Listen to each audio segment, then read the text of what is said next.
Welcome back, ladies and gentlemen. Oh boy. I hope you are enjoying the little break we had in between EMEA, our first show of the day, and now North America, our final closing show. Not only the day, but the second day of our opening weekend of the ALGS here in Split 2. My name is Rain Day, and I am hyped to tell you that this is a star-studded lineup. We have the likes of TSM and FaZe, our first look at LG, Tripods, and XSET in this new split. Who will dominate?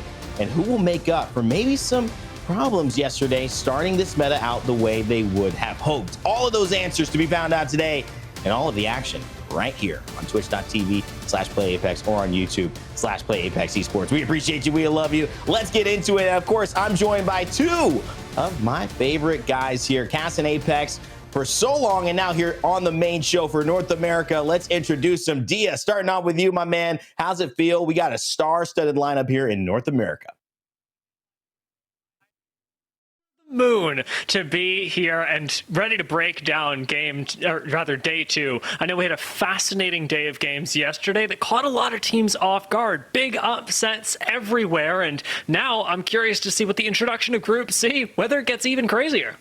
It is really crazy to consider all the things that have changed, but you know, one thing that's the same, Zephyr, you joined us here for EMEA, you're here for North America alongside Dia as well. Talk to me, what are you looking forward to for today's action? Ooh, if I had to pick, when it comes down to it, I love the fact, especially after yesterday, that North America are still experimenting as things do begin to cement themselves from Revelry as a whole.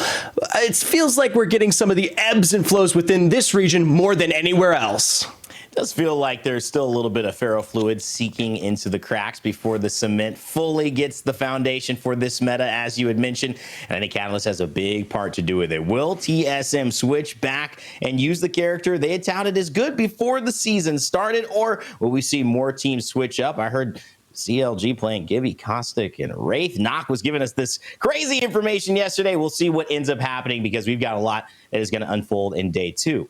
But that also reminds me to go back for those just joining us as to what happened in day one, because I'll tell you something. North America gave us a show. It started off in a way nobody expected with a team called Drug Free, Impulse, Osterer, Asura, showcasing to the world and to North America specifically that they are here to play, winning not just the first game, but the second game back to back. It was a crazy start. North America would only get more intense.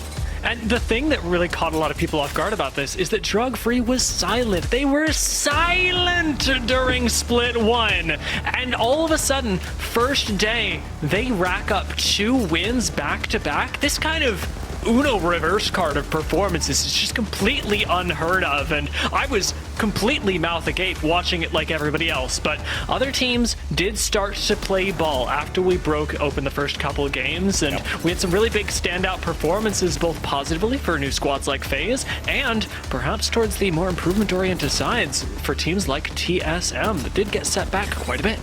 Not a great day for TSM. They would ultimately end 18th place. Very, very surprising. There's not a lot of 18s that TSM have found in this league. But Zephyr, as FaZe began this kind of, rampant uproar of damage value and looking like Phony sniped down and tracks this new FaZe squad, we're going to be undefeated. It would start to phase out with a team that we hadn't been talking about too much. That's our 2-time land winner, Stark Zero.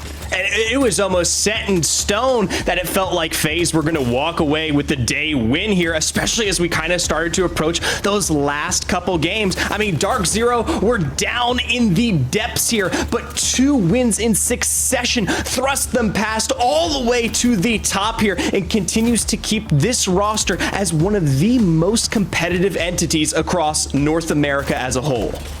And what might have been one of the hypest listens, and maybe Zero, Sharky, or Jin Burton's, we don't know who's auditioned for America's Got Talent or The Voice, they would exclaim victory and claim the moment in the lobby with this play right here, pushing them from 3rd place into 1st in the final game. That is how close it was, and you could see the impact that they had. Gilderston's on NRG also bringing up 14 kills, not a bad day for them, and Zero, Naughty, Aiden the Destroyer, and Prex is rounding out our top 5. It was a phenomenal showcase.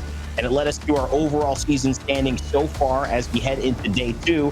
It looked like this. Dark Zero on top with 25 points. Glitch Energy, a team we had not thought of being in the top 3. They were.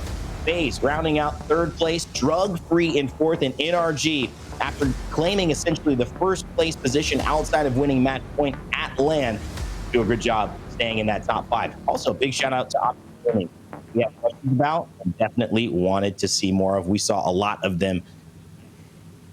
Let's talk though, guys. I mean, Dia, what a story for North America. It feels like this region, as you had mentioned, as we kind of alluded to, is still figuring things out. It's wide open for everybody. They certainly are, and we're seeing a lot of people have noticed Wraith picked up in this region. A lot of our big star fraggers got their career going on Wraith, and so people are eager to jump back to it. But we're also seeing a weird amount of what I'll call comfort crypto. I'm not sure what people's read on this legend is just yet at the pro level, but there are some people clearly in North America who are living and dying by this legend, and it's very powerful, especially when combined with this heavy fighting style. Ben, is that what you're seeing in terms of legend interest for you? Is it crypto? Is it catalyst? Is the lack of catalyst on some teams? What's interesting you most about the compositions that NA are running? I think the most interesting thing to me coming out of that first day is Dia talks about comfort on Wraith, and with her buff coming off of Revelry, I could kind of see how a rotational legend like Wraith finds her place.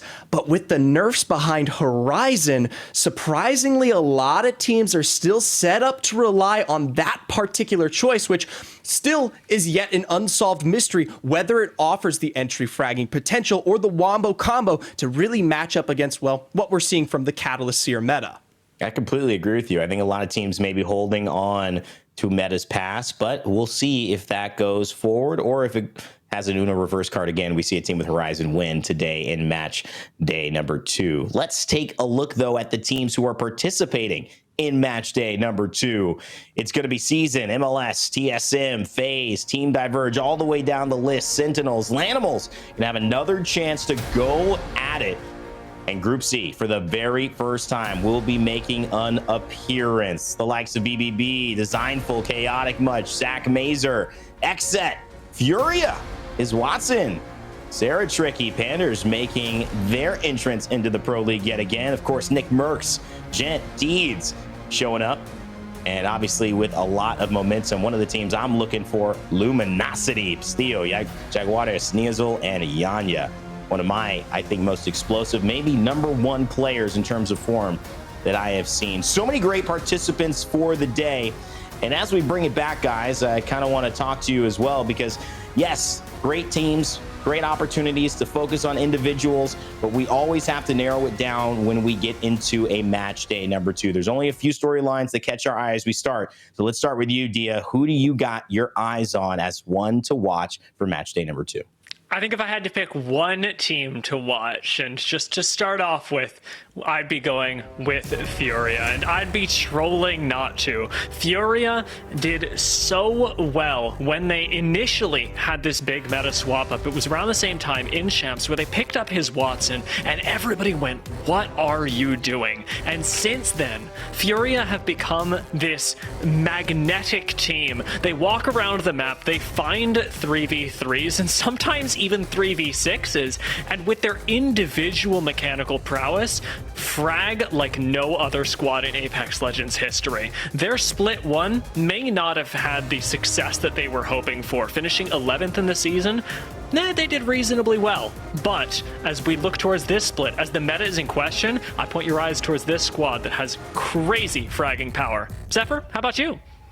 Well, I'm sorry I take this one away, Ray Day, but I love the Luminosity as well here. And obviously, we're coming off of one of the most intense splits of Pro League that we have ever seen. And there was a huge trifecta that sat just above this Luminosity roster that almost kind of blinded them out like a shadow here. For them, though, arguably one of the most consistent teams within North America. Coming off of the back end of playoffs, they are the 4th highest performing team from the region. So once again, kind of living up to that 4-on-4, we'll say, pattern that exists here. A massive, explosive roster, fragging potential, and just the best of the best. But I got to hear from the vet himself. What do you think, Rain Day? Well, I love the choices, fellas. I think you got two eyes on two good teams. I'm going with the tried and true, a team we always know performs at the highest level nearly all the time. It's a well-structured ship, and they know exactly where they are heading, and they want to get into the safe harbor this time around of first place at land. But of course, it's going to take a lot of perfection, a lot of trials, a lot of figuring things out in this meta. And if there's anyone who could do it, I think it's XSET. The combined minds of Nocturnal, Fun FPS, Sykes, and of course, Coach Hodsick. They ring true as Apex Legends veterans across the North American scene. Fourth place at championships, the Split 1 playoffs in London. It bodes well for them being able to show that they are here to play. The question is, can they continue this on today's performance? Because they still, mentioning yesterday, talking to Knock, weren't quite sure the lineups they were going to be using. We'll find out in just a little bit. Game one around the corner. We'll see what XSET brings to the table alongside the other teams we mentioned. But if you want to follow somebody else, you think a little bit is more interesting, maybe a story you're more concerned with, more interested in, you got to know everything happening in the TSM or maybe tripods. Well, guess what?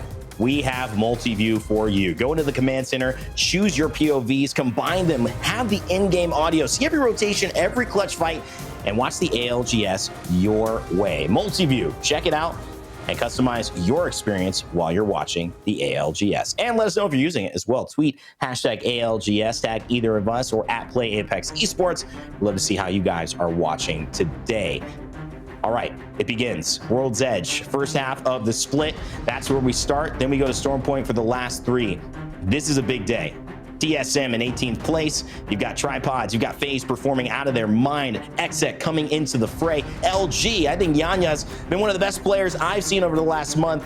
But it's all up to what happens now. The results aren't in, but they're about to be. So you better perform or be watching from the sidelines. That's going to do it for our intro show. Hopefully you're hyped. North America Day 2, baby. Let's get it going. I'm going to toss it over to our casters for the afternoon, Dia and Zephyr. It's just us now, Zephyr. And before we get into the game, we've got to talk about what you're thinking with these groups. I know we hyped up XSET, we hyped up Luminosity, but we've also come out of the Challenger circuit, and I got to throw some squads up there to keep our eyes on as well. Rise, in their performance during the Pro League quals, were one of the most hyped squads coming into today. So many teams now have said that they are overhyped, and I am so curious with Group C's introduction how they, inters, bots are all going to match up against pro teams. Yeah, and I don't want to touch on the other region that we cover this morning too much, but it is very clear that some of the best that do come from Pro League qualifiers always have the chance to shake things up. But we both know that North America is a different competitive beast compared to anywhere else. It is the best of the best talent in pretty much all of Apex Legends here. So definitely something that we'll have to be watching for, but might favor back towards some of the stars that we know and love. Obviously, from my end of things here, it's a name, though, that we haven't had the opportunity to bring up, and it's one that I think I'm more of just like maybe a fanboy of. I'm loving that new BBB roster. Yeah, I'm really excited for BBB, honestly.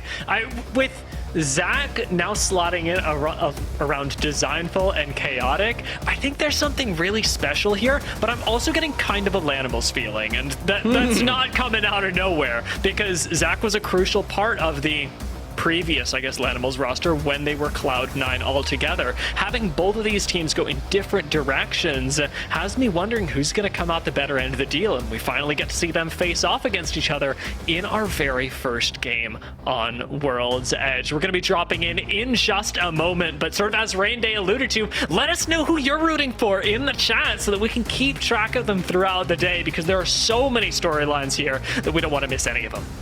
I'll tell you what, if you're rooting for someone, maybe it's time to pick sides here. We've had some embers fleeting in the background of potential contests, at least for our first iteration of World's Edge, over towards Overlook, usually where tripods land. We're looking to see if potentially we see the matchup with Sentinels as well, but no, they have opted for the weaker pull towards Landslide, and then the opposite end of this one, it does look like Dig in Oxygen might, not happen there either.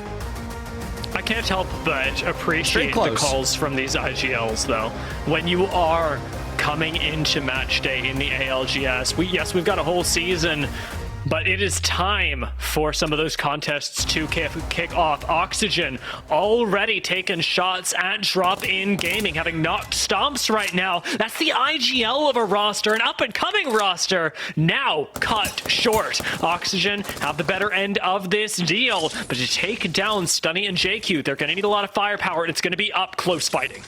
Currently our only contest on the map here, and it's one that almost slipped its way through. Both of these squads pretty much landing neck and neck in the same space, and we know that's as 50-50 as it gets. I'm surprised though, Dia. We had a lot to say about so many of these rosters, but we almost let Oxygen slip under the radar, and they're one of those squads who, well, we have high expectations for, especially after being one that found their way to playoffs, but to some others people out there, might have fell a little bit short. Yeah, they started their season, I mean, really well just last split, and under the IGL guidance of Hill, this roster is nothing short of incredible. They've got great fragging talent, but more than that, their game plans and the way that they play out these end game circles are so hyper aware of every other squad. The fact that they're contesting now isn't even usual for them. This isn't a team that fights a whole lot during the earlier mid game, and yet when forced into it, they're very clearly comfortable, especially when you've got yourself already a 2v3 going on. JQ's holding the long angle right now, but if you can get Stomp's banner and get out, I'm going to count that as a win for drop-in gaming, and it's not even looking like they can do that. It's unlikely, and drop-in gaming likely to start today right off the bat as a duo here. For them, they have the chance to rotate out, but it's at the cost of so much of this POI, and I guess what little pickings they were able to find in the loot on their back-ended rotation. You can see Enemy and the rest of Oxygen taking to the height here are able to spy out the last remnants, but a bit of a distraction. As Team Diverge start to rotate in, they've been navigating Dome recently and likely heard the shots just to walk in and check it out. We got the chance to talk to Sleepy Panda before the season really kicked off, and while they are moving out from Dome, they've got to deal with the fact that there's not super great loot there, and what that means is that so often fighting does become a part of their early game plan, to pick up a little bit more and use that edge POI for what it's actually giving you. Team Diverge are going to be playing this slow around the outside, but I'd like to see them push up to launch site if you can take that high ground away, especially with something like a Bangalore.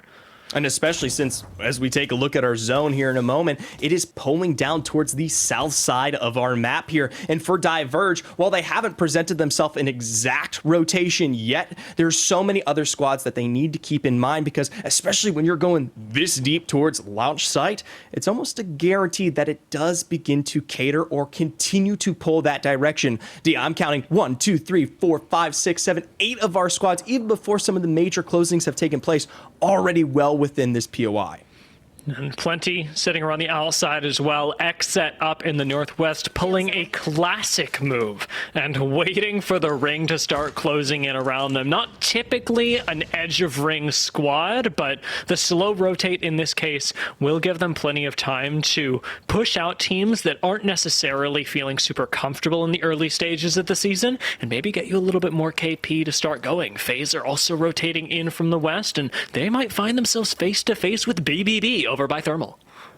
Obviously, they do have a little bit of that extra height to their advantage here, but given how wide the rotations are available on that western end, BBB, even if they are in a bad situation, can easily find their way out. I do want to point out Complexity and Furia here, as well as one of the squads you brought up, Rise. These four, especially on a northern end, playing more of the edge-oriented play style that might rep some KP or might come back to punish them, given how zone-oriented things are slowly shifting in competitive Apex. Now, in this first one, I am still expecting some teams to play in the red, to not really commit to pushing squads just yet, because you've got time to play around the outside of the ring and wait for mistakes to happen on the inside. But as the zone continues to close, and as evidently a lot of teams are prioritizing this closure to be further to the south, spots like Lava Siphon are also going to become really active, and if you are opting into a position like that to hold during the mid game, you'll have plenty of opportunity to pick up KP as teams continue to file in. Furia likely being one of them as they face off against Rise just ahead. Obviously, we do just see scans come through, so Furia's location is picked up, and especially with this balloon being a screaming red flag, it's almost going to be immediately identified regarding where they present themselves here. But his Watson doesn't seem afraid at all, sending himself directly into No Name. It is clear, though, squad likely Complexity holding out on that choke. Don't seem interested in really fighting. I mean, Furia, I'm sure, are comfortable with it, but the long-range poke isn't exactly committal, and Furia have got other plans, wanting to focus on picking up this scan and understanding where the ring is likely pulling. It is one of the nice things about picking up a legend like Seer, who's able to grab everyone else's location, is that you kind of get an idea of where the ring is going, even if you aren't running Catalyst. And just to note there, wasn't quite Complexity. They found their way somewhere else. It's Rise swooping in from Fragment to cut across there. And we'll see how they respond. For now, though, tuning in, of course, with our friends SCN, it looks like. But maybe back to Rise. They make their way across the choke, and it seems they've been chased. Doesn't look too fun. Caught between a rock and a hard place, perhaps, as Detox is taking some serious fire as well, but it's just the long range from Furia that is continuing to punish Rise, a team that a lot of people had a lot of hope for when it comes to that close range combat. They aren't being allowed to actually fight close range because they got Complexity on one side and Furia on the other. I was questioning where this team ended up moments ago, and it's clear that they've presented themselves in a similar gatekeeping fashion. For Rise, they're going to take their self and turn tail towards that Lava Siphon area and maybe hopefully get themselves better acquainted with the land ahead here. Problem is, with only 64 seconds on the board, Detox might just be a lost cause. Now, Awans and Retsy do still like to get quite aggressive, so as this fight kicks off between, say, Tripods and Complexity, there's always the opportunity to go in and third-party that. Tripods, again, very mechanically talented, do tend to try and pick fights, and this looks like one that is sure to go their way. Nick Merck starting things off really well, finding Flesh, and in this RV, a push is just seconds away from happening as Cody heals up just behind. From the low ground, Tripods do have to deal with Monsoon, who's up on height, but one good beam could take care of all of that. In comes the wall. You've separated the fight into 2 and 1, but Tripods do need to figure out who they're actually pincering on. Jet gets some good damage down with the car. They've taken control of the RV, but Monsoon is still up there. It's tough to try to eclipse that height is a problem that Tripods haven't solved, and here's the big equation that we're kind of missing out on, the fact that that Dark Veil comes out and they can't capitalize. That is a huge tool that is no longer available for this roster to work with, especially if they do want to start something off here. Now, granted, redeploy, always available. They can tend themselves far and away from what we see out of Complexity, but maybe they'll come right back round. Okay. Hello, Xset, and welcome to the party.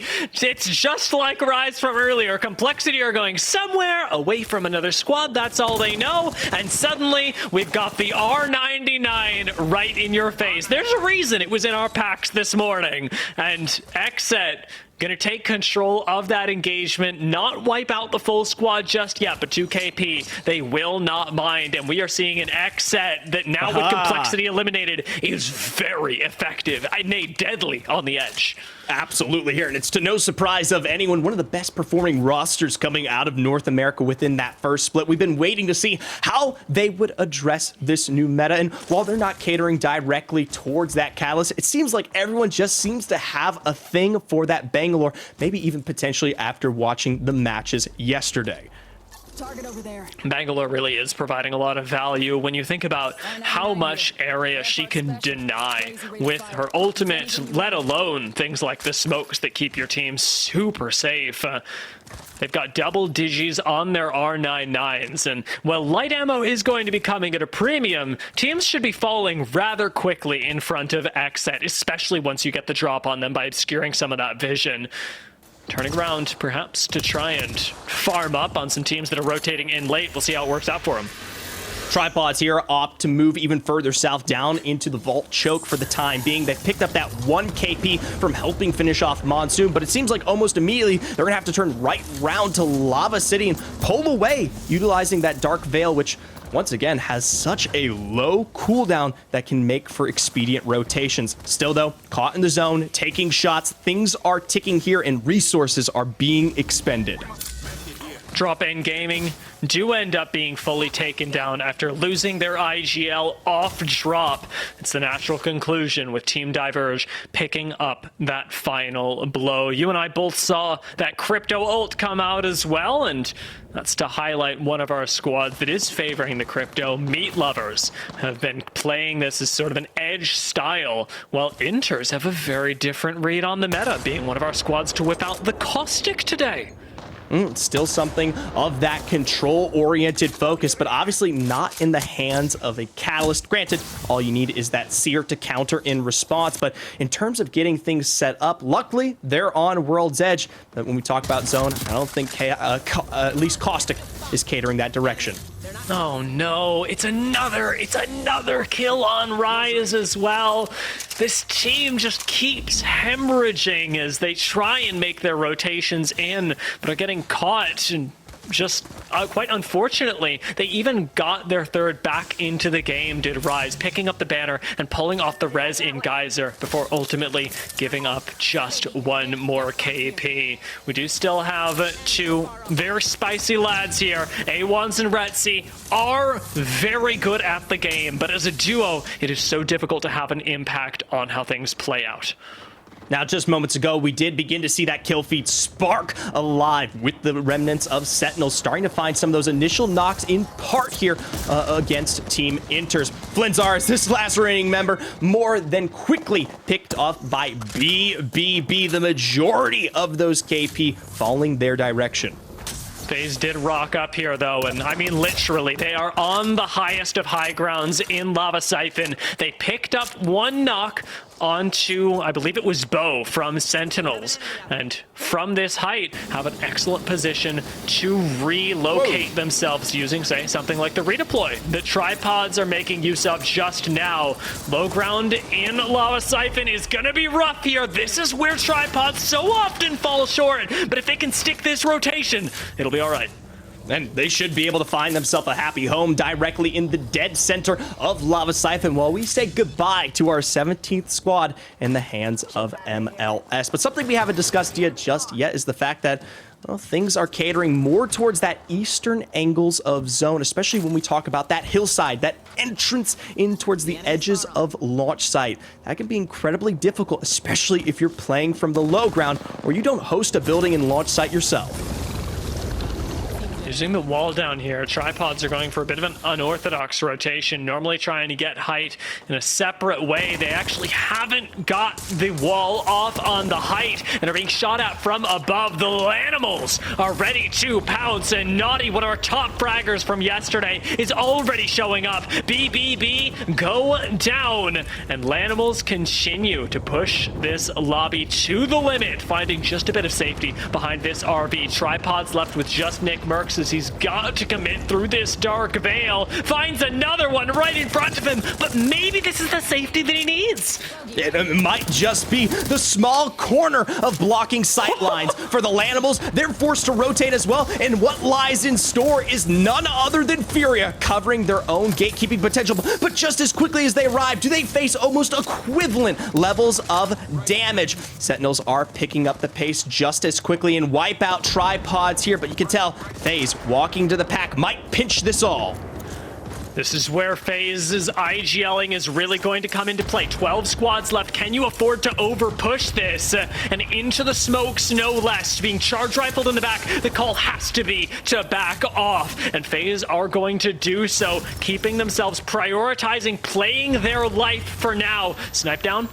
Good call to shield bat. Well, he needs to pop over to the rest of FaZe and consider what their next rotation is going to be. You've got very little time to pull this off and no space for a redeploy.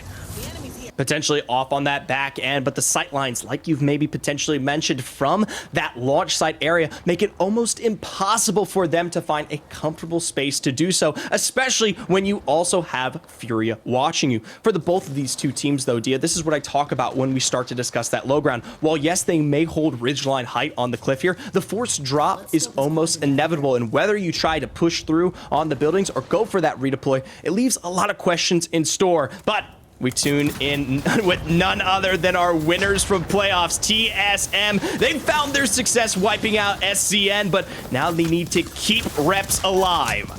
And unfortunately, it just doesn't look like it's going to happen. Even Verhulst is on a timer right now as the zone starts to close in, and TSM time out. There they go, 11th place in their first game. A better performance than some yesterday, but not what they'll be hoping for as champions. While Furia, one of our squads to watch, do hold one of the better positions in ring. They've navigated their way here through a Valk ultimate, and again are making use of this smoke just to make themselves an unattractive target to push. In a corner like that though, this isn't going to be enough. Nades are everywhere, and a single knockdown shield from his Watson is the thing that's keeping them in this game. Meat Lovers and SCS bite the dust, and top 8 is slowly closing in.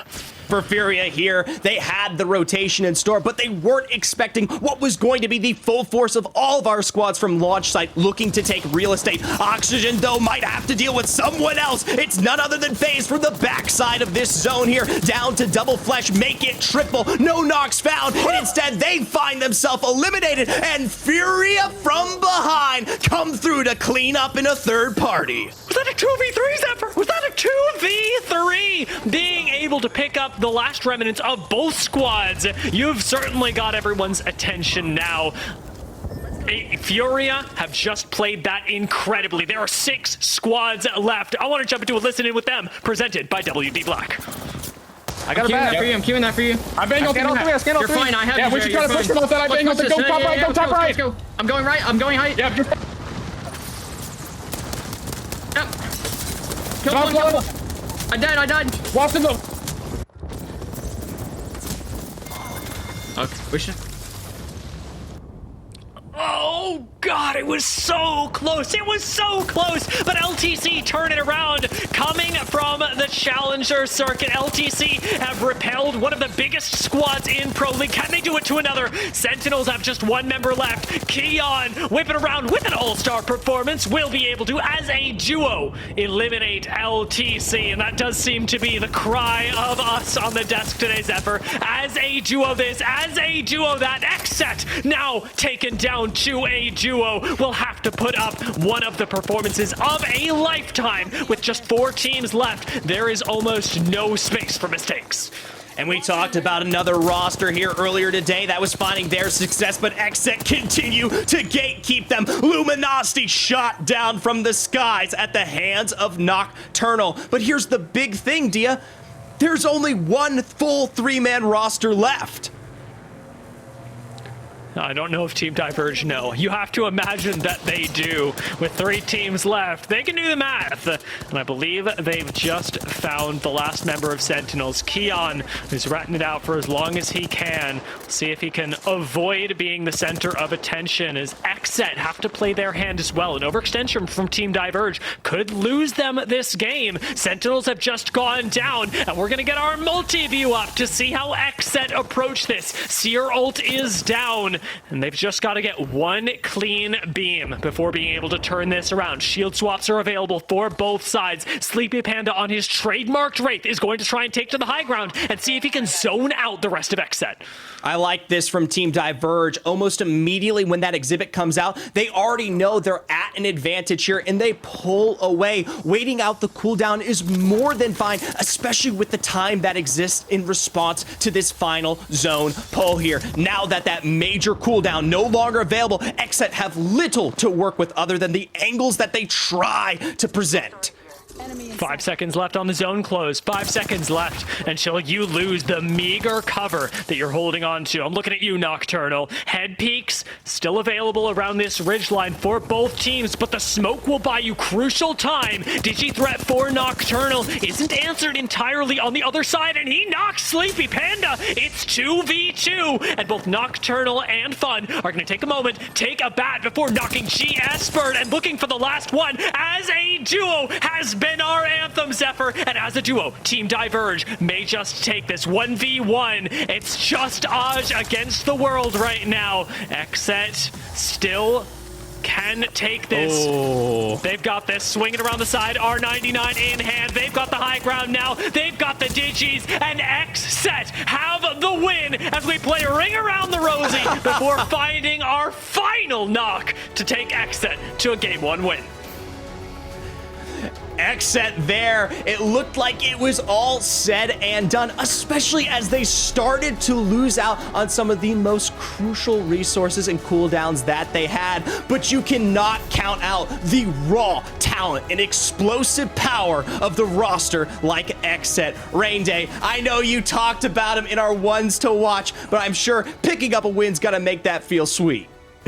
No Wraith, Knock, he didn't do it. I saw Hodzik in the chat when he mentioned that they might play it, say, no, we're not playing it. The Bangalore worked just fine. Him and Fun FPS locked it down, a 2 versus 3 to win. Xset is informed, guys, and that is all you need to know about this squad.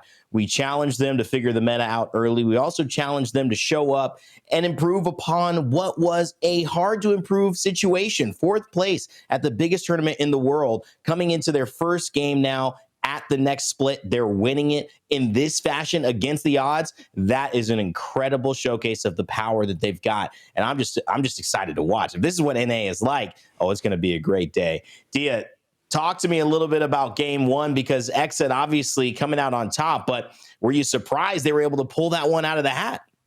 You know what? As a duo, yes, I was surprised, and I was surprised a little. I'll tell you what surprised me a lot, though, was the way that Xset chose to play that out. Because, yes, it's a southern zone, but you saw this instant recognition that they were going to have to play Edge, and while Xset can play Edge, and we all know that because they've been around for a long time, it's not typically how they like to do things. The confidence with which they did that, and then being able to transition it through Lava Siphon, a very challenging POI to make work on your transition, actually worked really well for them. And for the first day of the season, yeah, I'll say I was surprised. I mean, obviously, Zephyr, this is a great way to start things off as we take a look at the bigger picture of game number 1, though, in North America. Any other surprises that stood out to you? Xset, they're a great team. They obviously got the dub there, but you know, Furia stood out to me. There were a lot of big stories that I thought kind of played themselves, started to show up in the beginning of our tournament today. Yeah, absolutely. Right off the bat here, of course, with this contest for auction, the only one today. They didn't actually quite clean it up, but inevitably were able to be the ceiling factor and Diverge later on. But it was a lot of this extension for so many of these teams, not just here in Big Mod, but especially later on when we start to discuss Lava Siphon. That's where some of those narratives revolving around Lanimals, FaZe, Furia, and all these competing rosters just try to ink out their best of the best, trying to move to, well, I'll tell you, quite a nasty end zone. And it began as crazy as it almost ended. 10 squads left here, round 4 closing up. It would get even tighter. FaZe taking the engagement. They're going to take off Meat Lovers here, and you thought maybe something could be going on for Sentinels as well. Keon against LTC. I'm sure that moment is coming up here after this. Just the ability to hold the high ground, but also Furia maybe making a statement, Dia. They have not been around in the conversation for a while after placing 2nd at championships. Could this be the start of his Watson, Zeraturkey, and Panders at the beginning of a new season and a new meta, getting ahead of the rest of the teams? It very well could be, but I mean, I'm looking down at this clip and Keon does an incredible job. Let's not forget, that's LTC that just took out Furia coming up from the Challenger circuit. Both LTC and Team Diverge made huge waves in today's first game, and these are teams that either are having their debut, as everyone on LTC this is their first professional split, and then when we look over at Team Diverge, yeah, we've got Sleepy Panda back for revenge after not quite making top 10, but we've also got Aj, who's before this year never played at the professional level before, and we're looking at Team Divergence saying, oh, you're in second? LTC, you're in fifth? That's a really good opening game for them. Great openers for a lot of teams. XSET, particularly with 24 points at the top. Hansig likes to say if you get 10 points a map, you're going to be doing pretty well overall and set yourself up with a chance to win. So far, they've got a map and a half to relax with 24 points here to kick it off. Sentinels, nice performance. We saw the Keon highlight, 14 points on the day. Furia as well with 11. LTC, 5th place, 8 points. And Oxygen Esports, maybe the biggest surprise here, 7th place, but 9 kills, putting them in a great spot, Zephyr, as we take a look at the back half of our top 20. And of course, the big name that's going to stand out among the rest, albeit not at the worst, TSM do start things off in 11 with only 5 to their name, having a rough time trying to transition out of launch site effectively, especially as the zone catered so far in a way there. And of course, other big entities, especially some of these new rosters, Lanimals, BBB, MLS, everybody trying to make statements for themselves. Madness on MLS tweeted out earlier that we got to prove yesterday was not a fluke, or actually yesterday was a fluke. A great start, but still plenty of time for MLS to get back in the rhythm. We know they've got the talent. Can they put it together? Overall, in terms of the series, after one, it leads with X, the X set. Repping the set, 24 points. Sentinels right after that. Oxygen Esports rounding in 3rd. Furia finds themselves a point behind in 4th, and Team Diverge following suit with 1 point behind, 10 in place number 5, with a couple of moments from Luminosity FaZe and LTC to boot. Game 1 has left us with a lot of questions, a few answers, and a lot of fun. For sure, if you are enjoying this, let us know in the chat and tweet at us, hashtag ALGS, your favorite moments or what you think is going to be happening. 5 more games to go. We're just getting warm here as we kick off match day number 2 in the ALGS. We'll be right back.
Storage partner of the Apex Legends Global Series.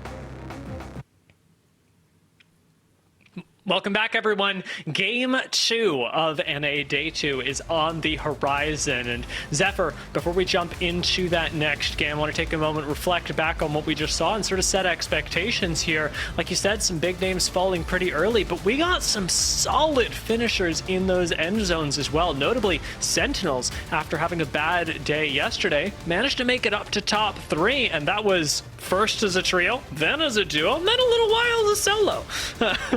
Hey, any way it counts to help and survive and push yourself above the rest in terms of placement there. And it's something that works out for Sentinels in the end. And you know what, Dia? In terms of this entire starting game, it almost feels like a return to what we know in North America. Obviously, TSM do leave left some expectations, but 9th is not a bad start and underway. One fantastic game, especially this early on, can set them above the rest, especially back into the likes, back into into synonymous nature with a plethora of star-studded rosters such as XSET, such as Sentinels, Luminosity, Oxygen, and the rest. And everybody is going to be looking at tripods as well. It's a roster that has a lot of momentum behind it, a lot of big names, and landing over by Overlook, I remind you, uncontested now for the second game in a row.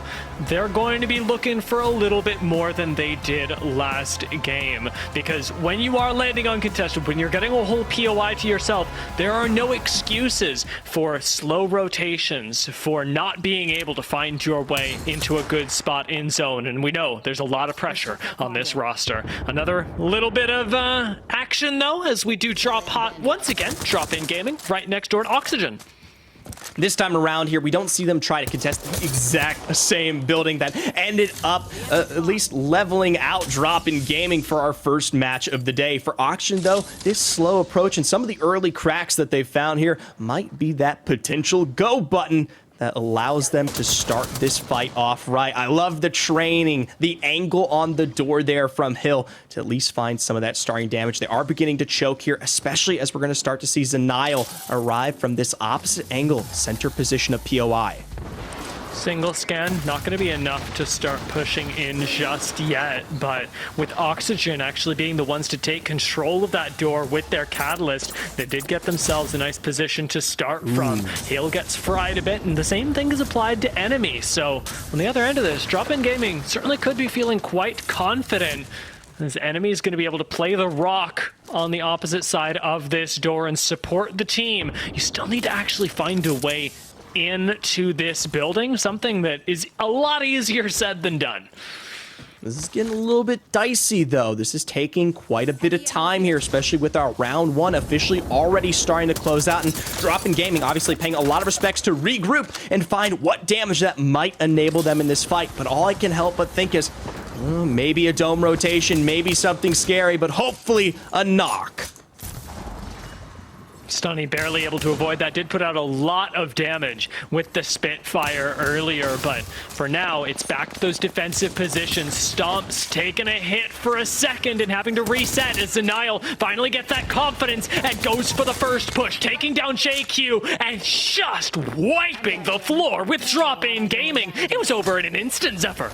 It's much better than some of the early inklings of this fight, but it's almost identical to what we saw in our first match of the day there. And I want to give so much credit to Oxygen Esports.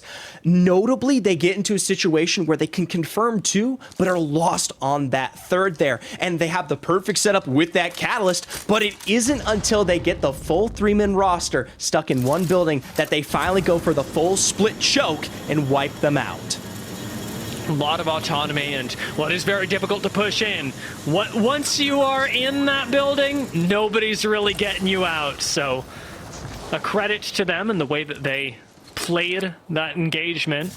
MLS, meanwhile, do have a different game that they're playing, one that centers them more around the zone. They've been liberated to From Tree, rotate rather freely up here at Grandma's house, where you can hold down pretty well, especially with something like the Catalyst that we know MLS are running. Plenty of opportunity to farm up those Evos as well, as Luxford desperately needs.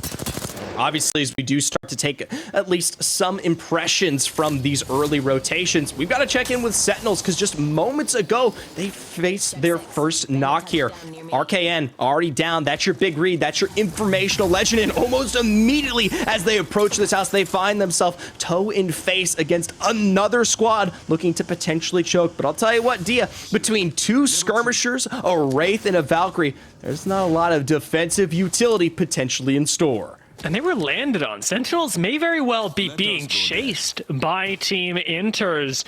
Rotation a little further out. They also mean that Inters don't want to continue that fight and are happy with what they've gotten, being able to set up on top of those buildings and then rotate to Overlook. But this is also a bit of a different style for them, is with the Caustic being in open ground, it isn't going to be the win condition for Team Inters. They're trying to get themselves to a better spot that they can really hold down later on. It's tough to say exactly where the pull exactly is making its way over towards. Obviously, we are seeing a large investment towards that guy geyser area, but I don't mind the current position of Inters if this does cater back towards these pillboxes. We have seen endings like this. Now, I do begin to start having problems, Dia, if this is a geyser finish, especially for teams that present themselves in this choke. Things can get particularly messy as you try to rotate in and find yourself a building sometimes particularly late. I really appreciate that Complexity have opted into yet another choke point and evidently yet another engagement. Jumping forward, Monsoon quickly thinks better of it after ticking for shields on the other side, but losing all of his in whatever choke, as we've seen Bite Complexity before. They've got to watch their backs though, and with tripods looking to be the ones to push in here, I don't think you can rest too easy. This squad is very comfortable taking fights even at low shields. If we're talking about one of my favorite squads in these kinds of situations, it's usually the one that does pull all the way out towards the door here, given the fact that they tend to respond as those squads come in, whereas it's almost guaranteed that if Complexity stick around in central position there, a pinch will come through. Now, granted, tripods are going to have their own difficulties, especially with how they approach and address maybe these potential buildings to the south or to the north if our zone rotates that way. But for now, they've done a fantastic job of almost scaring Complexity away, and they didn't even have to drop the Dark Veil. Gent still has that in his back pocket to once again provide another defensive option if they try to threaten. Holding on to that cooldown is going to be really important for them, but we're seeing cooldowns just blowing out here. Both teams, Lanimals and Xset, finally making their way down from Skyhook and doing so explosively. Lou's going to pop his head back in, careful not to take an unfortunate angle against this roster, but Xset have to consider their options as pushing through this tunnel. Very difficult to do, and especially against Lanimals who are well looted up. Not a risk you want to take. Lan predict the rotation, however, and are going to try and cut Xset off at the pass. I'm not quite sure if I heard that correctly, but that could have been potentially, yes, the redeploy that comes through here for Xset over the wall. They actually make their way deep back into the choke, directly into the face of Skyhook, where, albeit they're not going to get a healthy or further rotation, but it's survivable, Dia. They're no longer in a place where they are gate-kept by Lanimals, who were about to expend quite a bit on this roster right up against edge of zone. Now, granted, I'm not a big fan of Landslide, and they've still got distance to cover, but hey, they made it happen in game one. They can make it happen again. Certainly can. Having to pick between the tunnels. We'll see which one they opt into, as a choke point is going to be what Xset have to go through again. Not a whole lot more trouble in their future, however, as Lanimals at least have been cleared out. The tripods in big danger, however, as Seer ult. That big defensive cooldown does have to be expended, and next we're looking at the Dark Veil Zephyr as the last cooldown that they've really got available to them. If you want to keep Complexity off your back, you cannot be giving up those big 30-30 headshots at this point. Peeking comes with a lot of danger for tripods. I mean, all I'm going to say about it is it feels like deja vu. This is the second time around, but I think it's okay, right? You almost guarantee that they can't walk in, and while, yes, they will begin to pressure and response now that this is down, hey, Dark Veil's still up, and you have the opportunities to work with here. And the longer you wait this out, the more likely it is that Complexity has a friend that potentially introduces themselves from the north side here. They just have to keep holding on. But looking at that kill feed there, speaking of a team that was looking to hold on and maybe facing difficulties, Sentinels with a double drop knock. Be real problematic up against the FaZe roster. A team that is on the rise, and Snipedown returning to Apex to continue to make a name for himself. Rough last split, but under the IGL guidance of Phony, has really gotten the chance to flourish in the first day. We spoke to Phony a little bit before the games, before the week really kicked off, and he was really happy with the way that the roster has been gelling. Knowing that Snipedown likes to get aggressive, Phony and Frex have been doing a really good job of propping up the eye for plays, the uncanny game sense that Snipedown can have, and supporting that when necessary, and keeping him safe when they absolutely need to. It's been a really good chemical swap up for the roster, and it's clearly keeping FaZe comfortable in game number 2. The biggest storyline I want to watch that came out of Roster Mania is what ends up happening to that three-piece between Denial, Frex, of course, there, and Dropped as they make their way to 3 individual rosters. And honestly, all equivalent in what could be compared skill as we look at the rest of our split here. But let's take a look at our zone. And this one, yes, deep and dire into that geyser area. And while there might always be those chances to pull back, it's pretty much guaranteed that we'll be seeing the play in this POI directly. And you know what I always say about Geyser, Dia? You have to be there or be square, because at the end of the day, those who come in late, unless you are maybe that last squad to come through, are going to have such a tough time finding effective real estate when, as you can clearly see, the rest of the lobby has already picked it up.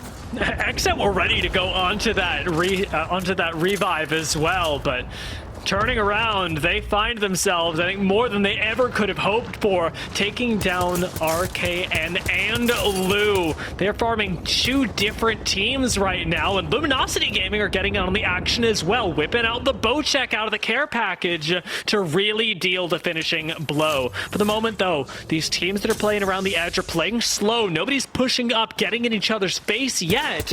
Instead, it's a matter of picking up kills where you can and seeing what space is open. Oh my god, that Valkyrie just got dropped out of the sky. Zach was the one that did it to him, and Red Sea is down. Rise, just like that, are gone. Rise done. We get it from the perspective of Sykes here from across the lane. It's BBB showing up big here on their escape and edge out of Lava Siphon. We'll see if they can transition that one a little bit further forward to Geyser, but in that kill feed, I want to point out, Furia double drops down, enters, and somehow, even with a double knock, find a response and send enters home. It was really good job from Furia, but we've been here with Xset for a while, right? And we've seen a few team fights go off on either side of them. They haven't decided on a rotation yet, so let's jump in with a listen in with them to see what they're thinking. They also have 2 charge rifles, so we could get absolutely. Yo, let's do it. Come here, on me. Okay, I'm doing it right here. On Sykes, yep. If we see, like, I have no smokes for this. This is fucked, actually. I'm gonna die. No, you're fine. Just come in. Break off. I don't have diving boots on. We don't need, yeah. They'll just. I pulled jets. I might get looked at. I died. You can res me with smoke. Hold on. Give me comms. Give us comms. Got it. I have purple knock. I'm okay. I bang ulted us. Brennan, can you res him? I'm ulting. Okay. Yeah, I'm gonna try. Yep. Look northeast. Yeah, I am. Yeah, let's go back. Yep. That's west. I'm looking after the Dark Star. Oh, I didn't know that was there. One's above us. Team above in the yeah. Okay, play to me. We're fine for the moment. It's just a solo. Yep. Yeah, please shoot him if he peeks. Yeah, you're good. I'm going up top in a second. Can you scan west? West! Yeah, west, close west. They ran over. They jumped down. They're on low ground. I'm selling. I'm going up. They went low. I'm up top right now. Sykes, be careful. Don't over peek. We still have southwest. Again. Okay. Smoking it. Okay. I smoked it. Steer's almost cracked. I'm just healing right now. Guys here. Nice. This team might wrap us. Be careful of north wrapping us. Portal got us! I got kidnapped! Wraith on me. Animal 100. I get for 70. They cannot res. I got the res. 100. Killed one. Above me. Play for the knocks. Play for the kills. Like, on my body, right now. Got the armor swap. Just play for the kills. He's on the knockdown. Batting.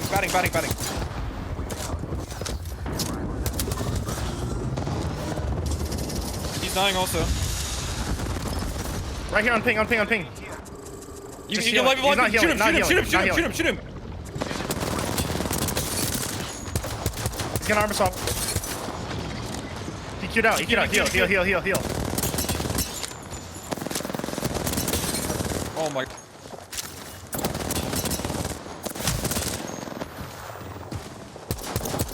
I'm out of ammo completely. You got the personal point. Oh my god, Sykes! The performance of a lifetime! But it cannot keep the inevitable at bay with both MPS looking up, and plenty of attention on you from the west. There is no way out, and ultimately another roster falls, but what a attempt at survival. Exit almost pulled that out, Zephyr. It was so close there, and they even couldn't pick up that last remaining kill in the end, and instead had to fend against the world. And Sykes almost was starting to look like he could pull it off with that double crack here. Either way, we start to discuss the final moments of this lobby. 13 squads remaining, and a majority of them falling in that transition directly towards our Geyser POI. You can see how this one is going to be pulling more out there towards that eastern end, where we do get a little bit of the height back on that triple building towards the final leg here of this valley. For Oxygen Esports, you could tell they're just waiting. Zenial with that redeploy, where will they put themselves? It's very, very late. Zenial has no health either. You take 2 ticks of the zone, and Oxygen Esports drop out of the sky and into the red, let alone where they're trying to land, which in final zones is so difficult. I was so scared as that gas started to close in, but now it's up to Oxygen to make the really difficult decision, and they're gonna drop right on top of the tree. Not quite in zone, but hopefully in a position where they get enough time to heal up, reset, and think of the next move. No portal here, no ability to cross open ground without taking damage. It's all zoning for the squad. They need a refresh and something fast here. Meanwhile, on the interior of our choke, we've been waiting for these teams to find their way in for quite some time here. Meat Lovers, well, yes, they've dropped tech with this high ground advantage. Are starting to lay it out with the double ordinances. Make it 3, make it knocked, and Funk riding overhang. A big wide swing from the other angle to find that next crack and potentially seal the deal. He's got to be careful. It's from behind that they begin to take damage. Funk waiting in the wings now, hoping that he can pull this out at the end. Does spot a rogue Valkyrie around the side, and will Furia bite the dust first? Complexity come in for the third party, taking out Meat Lovers, who were on the precipice of eliminating a squad. Now, we do have Complexity still in here. You'll remember that previously it was Tripods ahead of them. Now it's FaZe popping in to say hello. Remind you that your path out of this choke point is not going to be a pleasant one. There's just barely an angle to work with here on the outskirts for FaZe, but it's almost guaranteed that this 3v3 is inevitable within the next 30 seconds here. Obviously waiting to see how they might expend the particular wombo combo cooldowns available to finish off the job, but not quite taking the wide angles or peaks necessary to find some initial cracks. They want Complexity to come to them. Phony. Oh, Phony dropped his shield and almost just went down to some really nicely placed shots. Defensive Dark Veil means that Frax is anchoring alone. He can't protect anyone but himself and separated from the team. FaZe have no choice but to let him drop. Now playing in between the Dark Veils with the Seer ult, there's a chance that they get back into the game. Complexity aren't able to push either, but Monsoon is the one that picks up the Banner of Courage and takes it all the way into FaZe, getting knocked himself. It's a 1-up for FaZe. Just sniped down and sniped down, clutches it up. It's the perfect moment of success for FaZe, but can they keep this one going? Can they replicate? Meanwhile, on the other angle, outside here, there's a big moment occurring. TSM, some of the best that we've seen from this roster, down from the big building, barely find themselves a crack to survive among the rest of these 3 other squads remaining. It's a moment where they need to find resets, especially before that Dark Veil comes down. Oh, but FaZe on one side, MLS on the other. FaZe are staring right at TSM. There's no way out of here, but at the moment, you do have a meager bit of cover that will only be denied to you by the ring. Always a chance that MLS and FaZe are forced to fight first, as Luxford doesn't feel so comfortable sitting on the outside anymore, needing to group up with the rest of the squad. On the inside, of course, we've got even more, as these 3 teams, while they're in the best positions, still have to contend with Native Gaming on the inside. Obviously, This is not native? They actually might not be native. SCS. It's coming SCS. through. Holding off that building right now between Senux and Crust. Obviously, in a more dominant, safe position, not kind of worrying about those angles like you're referring to there. Dia will have their time, and it's something that actually prevents both MLS and FaZe from extending further out here to try to wipe out TSM. Now, granted, they're going to be one of the first squads alongside FaZe to start to lose out on their cover here, so expect potential skirmishing no matter what. FaZe no. Can they do anything about it? TSM's cover is going to age slightly better. Shubi's waiting for a crack in the armor, but that Dark Veil does allow for the 3v3. FaZe can actually extend out right now and contest TSM. Seer ult going to be down, and FaZe aren't playing inside it, not giving TSM the real chance to shoot back at them, but instead waiting for the move, waiting for the pressure they've exerted onto TSM to be worth it. Second Seer ult's going to be worth a lot, but we've got SCS pulling out theirs as well. A little bit of cover around the side, and now, honestly, MPS are fighting on their own. According to them, no one else is in the zone. As these walls drop, that's going to start to change. Hal, got to pull off the bat soon, but FaZe are going on the push, and from above, they will deliver the death blow to TSM, your LAN champions. Now turning their attention to the rest of the lobby, suddenly SCS is out in the open, and MLS go, all right, well, you're gone, you're done, and FaZe know that it's their time to shine,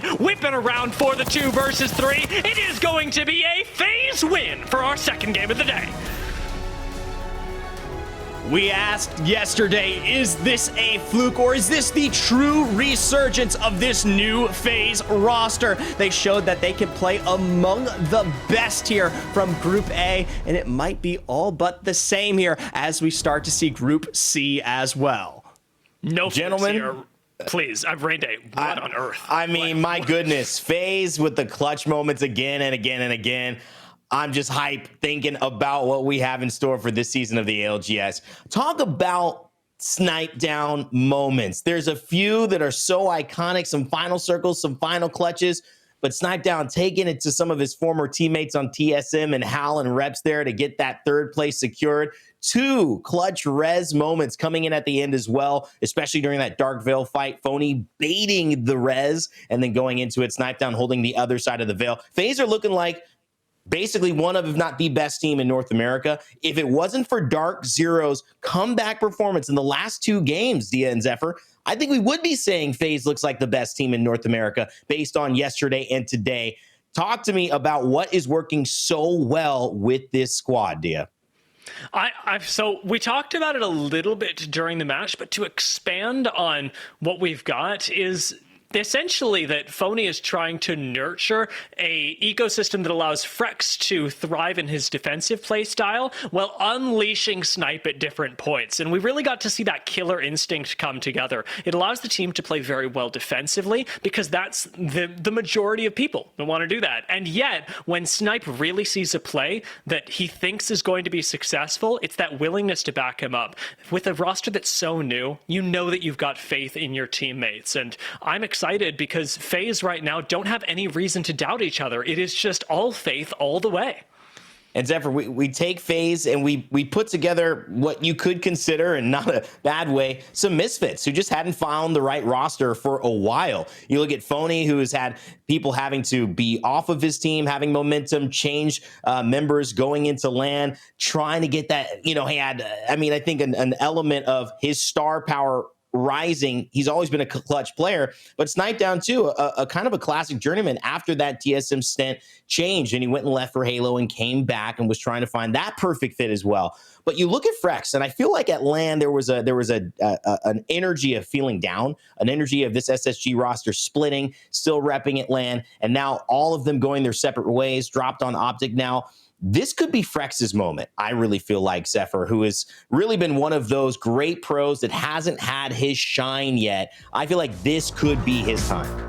Oh, I absolutely agree. I've been an SSG stan in the past for such a long time period, and it's a team that has brought consistency, and now, of course, alongside the entirety of that FaZe roster, who I also agree, I think Phony is just an insane IGL they could be finding even more success as we make our way through the remnants of our lobby. But that's what we're going to talk about first. This lobby right here. We are pulling towards Geyser, and that moment, Rise being dropped down. We caught it on the edges of Xset, but even from that perspective, it looks even more nasty. Yeah, Xset, a lot of teams still performing Dia here in game 2. Get to see this from the BBB perspective, because I was simply watching Sykes the whole time up here on the height. He was farming damage like nothing else, and I actually thought he was going to be able to clutch this up. The shield swap actually coming in just in time for BBB, and it is a game of seconds, of half seconds even, that allows a play like that to go off and ultimately sends Xset into the lobby just before BBB bite the dust. One of those moments here at the end, too, where the tunnel started to get a little dicey. You could tell meat lovers were going at it. Space was starting to become limited. Whenever you have a fight like this, one team is coming out alive. The other's probably watching in the spectator screen. Meat lovers would be the ones who would be watching their Complexity, getting the better end of this in a few moments. And I like the way Complexity have shown up, but it would be all FaZe in this moment. And I love this. The baited res. Fozy backs off Monsoon. Gets taken down. Sniped down to the right. Sniped down to the left. It's like the snipe down cha-cha slide. He just gets all of the angles and handles it right there. Continuing to take down Verholz, Reps, and Hal on TSM, who notably, guys, did have a pretty decent game here. It was all FaZe from then on, and I think they were just steamrolling the rest of the lobby's effort. This looked too good. FaZe, a team to stop for sure.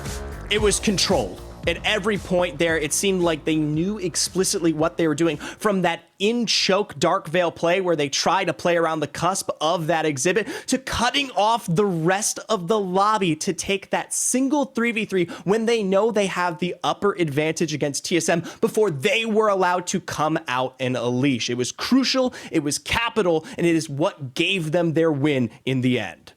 Well, let's take a look at that final circle in depth now, fellas, and just analyze what went right for FaZe. I'll start with you, Dia, and Zephyr, if you have any thoughts on the back end of this. But Catalyst Walls, Seer Exhibit, we know how good that combo is. FaZe take it full advantage. Yeah, I think that the biggest thing for FaZe right here was exactly how we called out. The fact that they see that there's a Seer ult dropped in response to their Catalyst wall, and they wait. They Seer ult second. They claim all that space, and TSM now know that there's nowhere for them to maneuver. It forces TSM to sit back and wait for the game to come to them because they have no information. At that point, patience really pays off in spades, and Snipedown's able to jump on top and just clean everyone up because TSM have no idea it's coming. We're so spoiled for information in Apex Legends now, with things like Seer having entered the meta, that when you're not Seer ulting, sometimes you just don't know where people are. It's a bit of a shame in that moment, but it's what guarantees that they come out on top. On the other angle there, SCS and MLS share a similar story, but in regards to them, don't quite have as clean of the 3v3, and as a result, it's just a 2v3 pickup. Talk about a bounce back from MLS, saying yesterday was a fluke. Game 1, 0 points. Game 2, 21. I like that attitude, and I like that performance. MLS definitely now in the mix to be in the top 3 or 4 teams. FaZe, 25 points, 13 kills, topping the lobby. SCS, TSM, LTC right behind them. Complexity, Luminosity staying in there. 8 points, 4 points respectively. A nice game from Meat Lovers, and Furia getting kills like they usually do. On the back half of our top 20, these teams sometimes get more kills than you think. BBB, one of them. We saw that engagement with Xset and Sykes. Actually went the way of BBB. If they had found those 3 kills, though, Xset would have been looking at 5 or so kills. Would have been pretty decent for them in terms of points as well, adding another 3 to the 3 that they have. But that brings us to our overall standings after 2 in North America. It is FaZe Clan on top. Xset right behind MLS, trailing by 6 points and 9 respectively of second and first place. Then Oxygen Esports and Furia in the top 5. TSM making a mention, moving up on their 14 points, and Sentinels as well. Zephyr, as this lobby starting to shape up, we're clearly seeing who's gotten off to a hot start. Oh, absolutely here. And it's some of those repeat offenders that we love to discuss. But I'm still waiting to see names like Luminosity and even Complexity trying to figure out their new roster down in the dumps currently. Doesn't bode well for the rest of this split. Well, let's be clear, too. TSM, and I think it's not just the TSM story, but it's the adjustment story. There's several teams, 10 of them have played yesterday, and we're seeing lineup swaps already. Catalyst now involved in TSM's lineup, and I think that type of adjustment is one of those things you're going to see teams like MLS, whether it's composition-wise or rotation-wise, start to make. If it's FaZe, though, Dia, there really aren't a lot of adjustments that they need to make. They were in that position, the driver's seat, heading into the final game. So for FaZe, now leaning in the lobby, it feels like the more the better. Just keep doing what you're doing. I want to let you answer that one as well. While you get ready for the cast, let's toss it over to you guys to begin Game 3 underwear, last game on World's Edge. Let's see what happens. All right. Well, we're going to jump in soon here, Zephyr, but I've got to sort of follow up with what Randy was talking about. Not a whole lot left in terms of adjustments to compositions, and compositions are what we've been talking about through even yesterday's games and continuing on into today as teams continue to experiment. But I got to say, this Catalyst, Seer, and Valkyrie looking very good, and it's simply because of the clutch potential that you have. Valkyrie, not every time are you going to use that redeploy, but sometimes it'll save your game. Same thing with the wall in the end game. Not every time is it going to win you the game, but sometimes it'll keep you alive for 2-3 more spots, and it means so much in a game of points that are just meted out by seconds of being able to survive.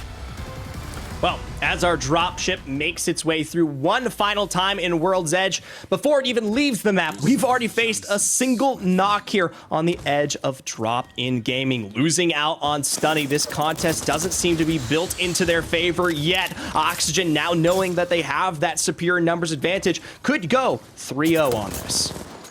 Hell's looking for it right now, pushing into high ground is going to be a little bit difficult, but once you have 3 people, a numbers advantage, shift this solidly into the control of Oxygen. Zenile from way too far away with an R99 is farming. We talked about this earlier where we said the R99 is surprisingly good at mid to long range, and Zenile certainly makes that true. Though he doesn't pick up the knock, he does keep his team in control of launch site.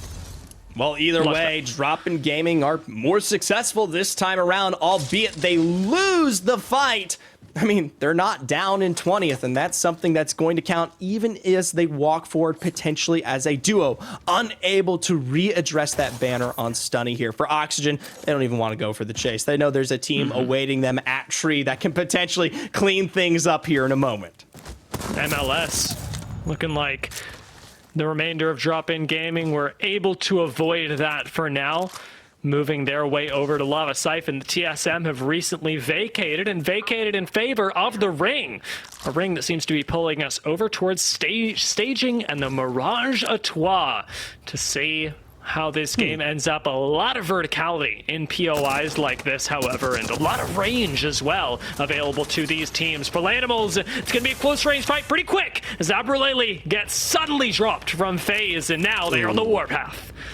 Previous roster iterations here. FaZe already with the start to this fight. They've shoved Lanimals away and lay stake and claim here over their pickings of what will likely be where this pull starts to present itself in a bit of our Geyser Village west of staging, potentially that POI itself. Something I wanted to point out is how fast they put themselves here, especially given the fact that they have early zone reads coming through from Fissure in this game with that beacon on their belt. Now, granted, with all these resources down, I'm still curious to see whether they will actually present directly towards Lanimals here. They're at a superior advantage. They just need to clean things up.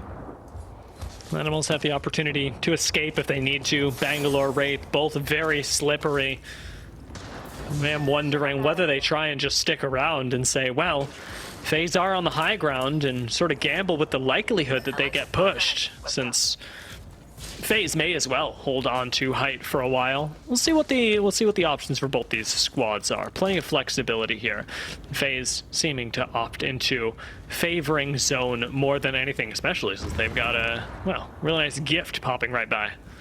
Something that I'm curious to see here is, especially after they kind of finish up what will be Mirage Etoile, is where they put themselves with some of these new zones, especially when we do get world updates like we can see there with our party bus flying through. I'm curious if they have a read of the poll going that far west, or if they're going to put themselves maybe towards Triangle, some of those other buildings, or staging direct as we start to talk our end game. Meanwhile, though, Team Diverge, they've carried themselves far and away from their start that usually exists out there towards the dome. And while they find some minor damage back, it's not quite a drop, and it's just easy rotations ahead. Didn't feel that minor, but it is. Team Diverge definitely putting the fear of God in me. Those balloons are not looking so safe for SCS. Instead, a redeploy is going to be a lot more comfortable. It'll take them a lot further over towards Dorito Building. That is absolutely a playable area. We've got plenty of squads that like to land over by staging, and if you are pulling on over to the west, Dorito Building is really a spot that you can't go wrong with. For FaZe here, they found themselves providing some of the starting damage against none other than TSM. From underneath, they already are finding their own responses as Kenny is dropping Hal as well, leaving just one member. And you can tell Snipe Down wants to finish the job. They're already trying to see if he could suss out one good sight line to finish the job. Hemlock, really nice in the new season. One of the additions to the care package recently that does feel exceptional when you're able to get your hands on that weapon. And FaZe, not only having height, but access to that should mean that their firepower in the mid game becomes all the more powerful. Now, since they are more or less holding on for the late game, how they're looking at other squads' performance is going to become really important. Teams like the Lanimals underneath, these skirmishes can kind of go on uncontested. But when ultimately FaZe decides to move, that's where the rest of the lobby should be looking. Speaking of the rest of the lobby, I'm surprised they're unable to look here. It's reps underneath with the presence of so many Seers. I'm surprised no one has quite spied out this one yet. It's only going to last for so long, or so that we can hope here. Something that I'm curious to see is, especially if this makes its way west, hard west, is that this is a lot of prime real estate for a bunch of teams, and these are a lot of squads that exist here lacking the numbers that truly count. If you want to push yourself into one of these buildings, you are more than capable to do so and are going to be at an inherent advantage. If any one of our squads can sniff that out before they make the move, that will be crucial. SCSB MLS, the push onto the high ground into the ferrofluid is deadly, but Madness does get knocked before SCS just did a little too much damage. You don't mess around with ferrofluid, Zephyr. There's a reason.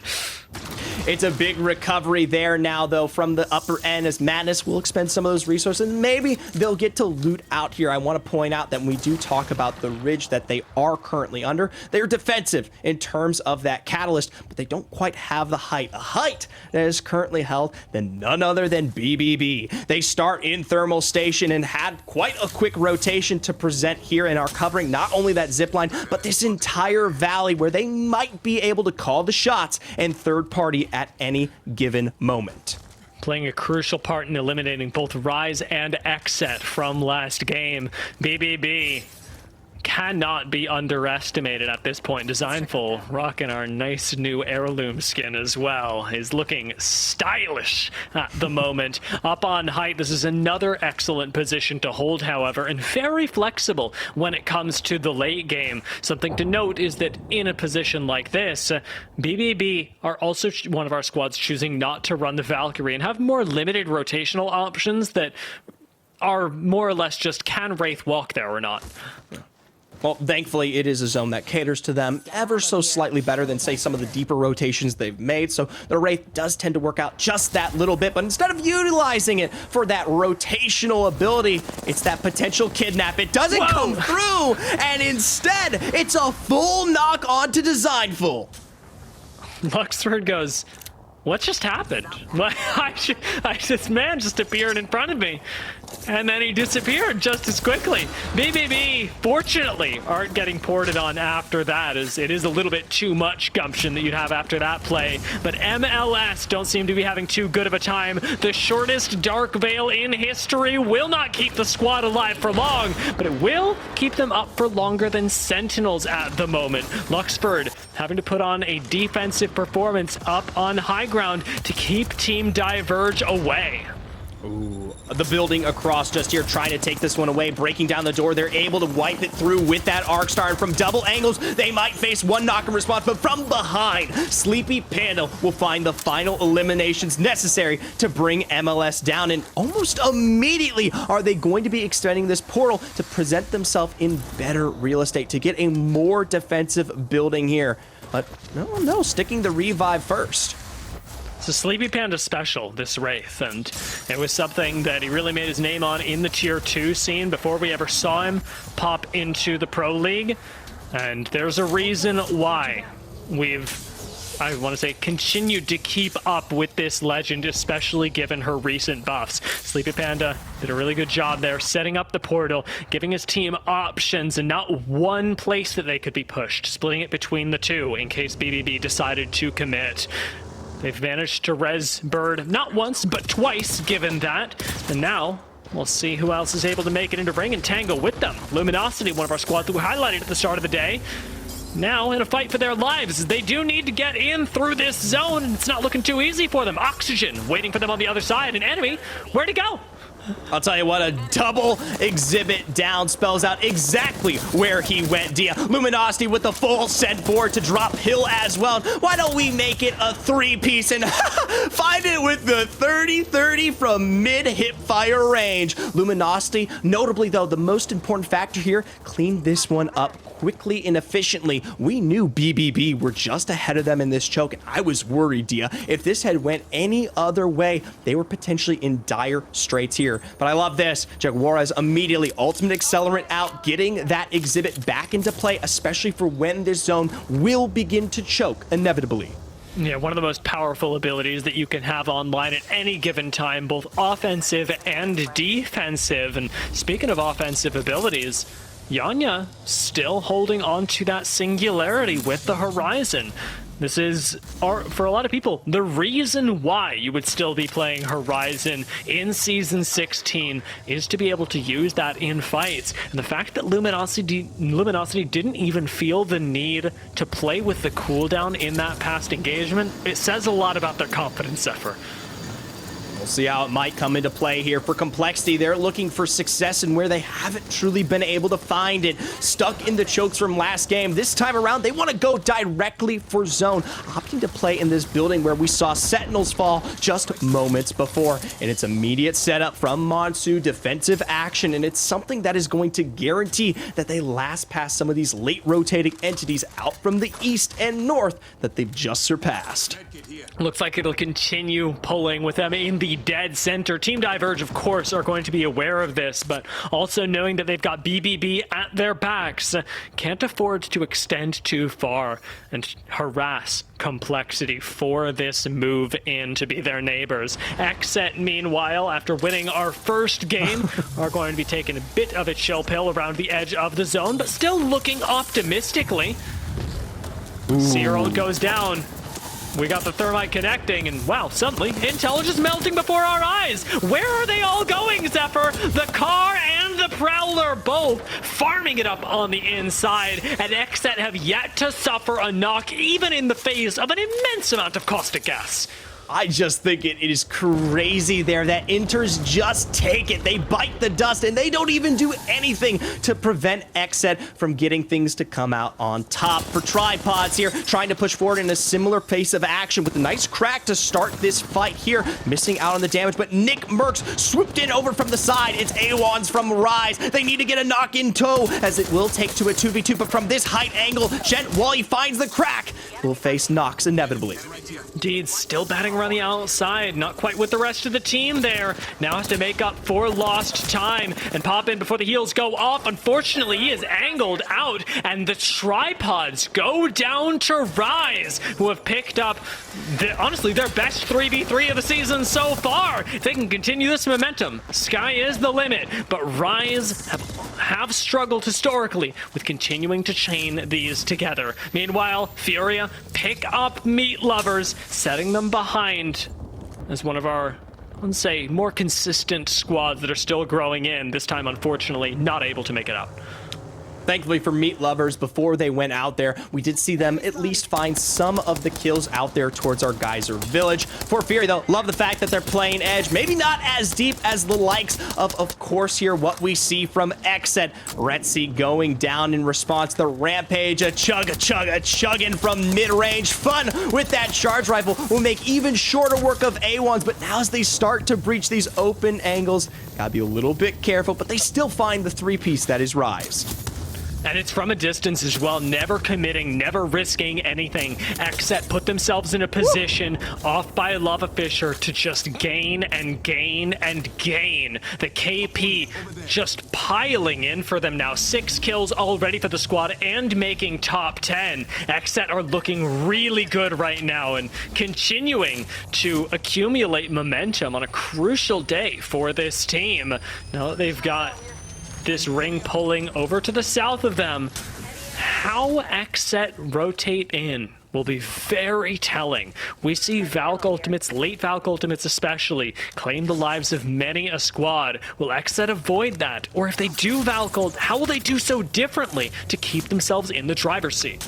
It's really tough here, and they might be starting to suss out if they can potentially play out through this eastern angle where they might be ending right up toe-to-toe against Furia here, but they've got to make a decision here, because when we look directly ahead of them back towards the Mirage Etoile, we know for a fact that that is a deep dive of Valley, and it's a place that FaZe has been keeping under lock and key for quite some time now. Directly in the train line, I mean, this is out in the open. I'm shocked that this progression of rotation is almost allowed.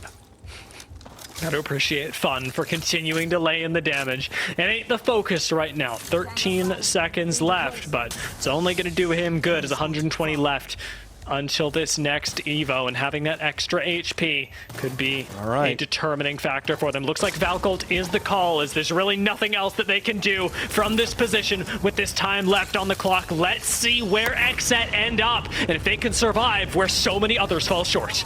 Now here's my question. I talked about the remnants of this low ground being weak, stuck as duos or singles from below. If Exet can maybe find themselves a spot, it would be perfect, but the split that comes through guarantees that Sykes goes down. We know that BBB was above. We know there are so many squads such as LTC as well, but for now, Furia sending it directly on top of FaZe. Right above them as well, they find one member on the roof and say, you don't get away with that alone. This roof is ours, and it'll last Furia for a good long time. Exet not going to make it as they get pushed up on by Native Gaming and taken out. BBB still chilling on their rock down to the south, but Furia really the only ones where they can look over at that height. What will they do with this power position? Can Furia control the game? We'll find out as we jump into a listen-in with them. I have 3 nades, bro. Their Cheryl's gone. Yeah. Let's go. This is nade there. Nade that off. Yeah. I'm looking at backside right now. Going nades. I queued one. Got nades. Almost farmed one. I'm batting. Careful. Naded it. Careful. I'm with you, I'm about to peek with a Digi. Careful, Watson. I'm gonna walk I have grenades on them. I'm popping my kit. I got hard burned. I'm batting. Q and 10. This is really hard, by the way. Q and 5. We're in again. They have to push us somehow. Get back on top, I think. Yeah. I don't want to stay down. Valk cracked. I'm batting. I'm climbing. I'm gonna go back up. Yep. We're getting shot from I'm batting. Yep. You gotta watch him. I'm batting. I don't have a spot for 20. They have to walk out. It's here, ultimate. I'm ult excelling. I'm not gonna get it though. I'll be close. I'm watching this backside climb up. I'm watching backside climb up. I'm at 75% of my ult. It's updated. Careful, it's gonna land here. Good on me. Yep. Look across maybe, there's nothing.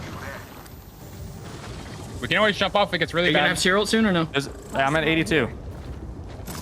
They wall. There's Watch like your, 2 teams left. A terrible wall. I hit all 3 of them with that. They're all 3 right there. Can we just We're gonna have to jump. farm them on the We're outside? gonna have to We jump out need here, I to think. farm them. I mean, you Where? can jump Where? across right here. Are we in right here? Right here on that little lip. To the right. We're in on top as well, though. Are we just planning to Are kill we? them? we're gonna have to- I missed you. Okay. Destroy those. It's worth it. Swing at me. I cracked one. I'm peeking. died, bro. Knock one. Got her. I'm dead.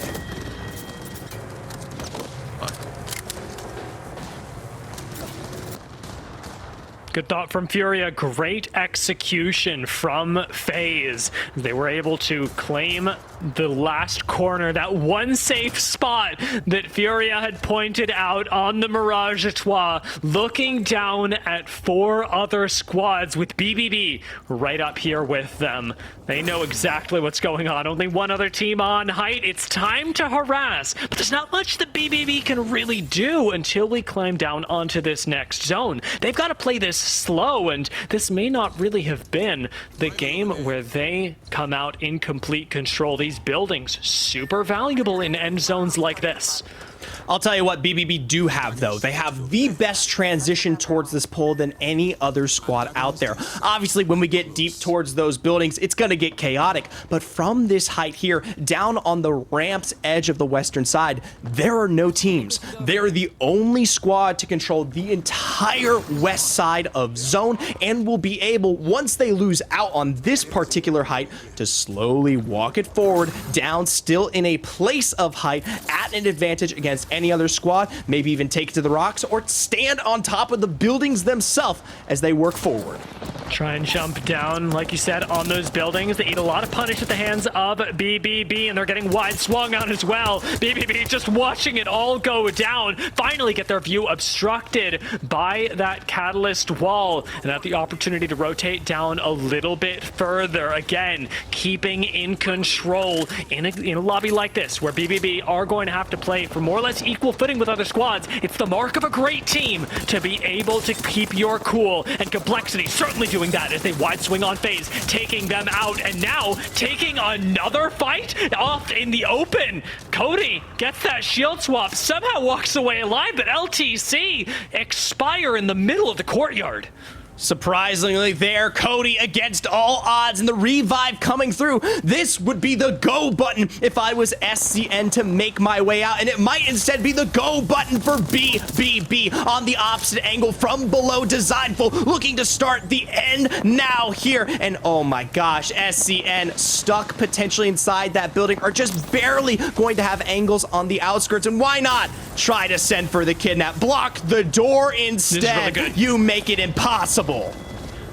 It's just making sure that exit cannot be taken. There's a Wraith on the inside, so being able to jump into the void could still save Native Gaming, but BBB have such a laser precision read on what Native want to do that they're stuck waiting for the lobby to resolve around them. Complexity go down. We're into our top 2, and Kenny just sends himself through the portal with no options left. I'd call it a heal off, but it's not even close. BBB don't have to tank zone. They can just watch as Native Gaming are forced to come one by one to the chopping block and go down. BBB take the win, the last win on World's Edge. I'll tell you what, Dia, I was excited to talk about this roster and maybe even a little bit more of a fanboy impression, but BB is a team filled with star-studded talent between the 1, 2, and 3 on all angles. Some of the best players with a history to behold. Beholding BBB, which I love that call at the end, Dia. It's so fun. Gets me hyped. It's like we're revving up in many ways more than one, because this team, when you look at Chaotic, Designful, and you look at Zach, had some murmurs around their potential synergy, not just as players in the game, but personalities blending together well enough to maybe catch people off guard as to a surprise contender for this split. Dia, it's time to dive into it. Let's talk about it. BBB with their first win here, and they do it in very convincing fashion. I mean, it really tells a story of how much experience the roster has, because there are very few teams that have actually played out end game zones like that. The last time that we've really seen a hot spring zone end in such a fashion was probably 2 years ago in the ALGS, and that sort of competitive experience at the top level really shines through with Zach and the squad. But what I really like about this roster comes back to their comms, and Zephyr was mentioning it. It's the way they talk about the game and approach the end zones specifically. They know they can all make mistakes. They acknowledge that they're all human, and Zach isn't expecting anyone to play perfectly. He puts the team in positions where they can make mistakes and still be okay. Yeah, I think, Ben, this is a great opportunity to give your thoughts, too, because this is a team that has a lot of history, you know, coming off of Cloud9 and disbanding, and these players, again, a little bit like that SSG story, trying to find their own way. What's the next team that's going to work for us? Zach, another opportunity here, as well as Design, just being able to put themselves in the forefront of an NA team that could start to be dominant if they keep playing like this. I like it. I like it. It showed itself in spades here in this final game of World's Edge, especially with how controlled BBB played it all the way out here, because they had all the chances in the world to potentially lose what became that God spot there, especially with so many juicy targets and so many sight lines ahead, from Village to the Mirage Etoile to that choke behind them that we saw contested by none other than Luminosity and Oxygen. And when you take a look at this, Dia, too, MLS continuing to try to get into fights. Fighting early, though, it's always going to be a risk. BBB, they lose Designful there, but they bounce back in a big way. Shub trying to get everything happening. Team Diverge, though, will come in, clean up Shub as well in this engagement, and MLS will go down in 17th place. Not what they wanted. Still a good start.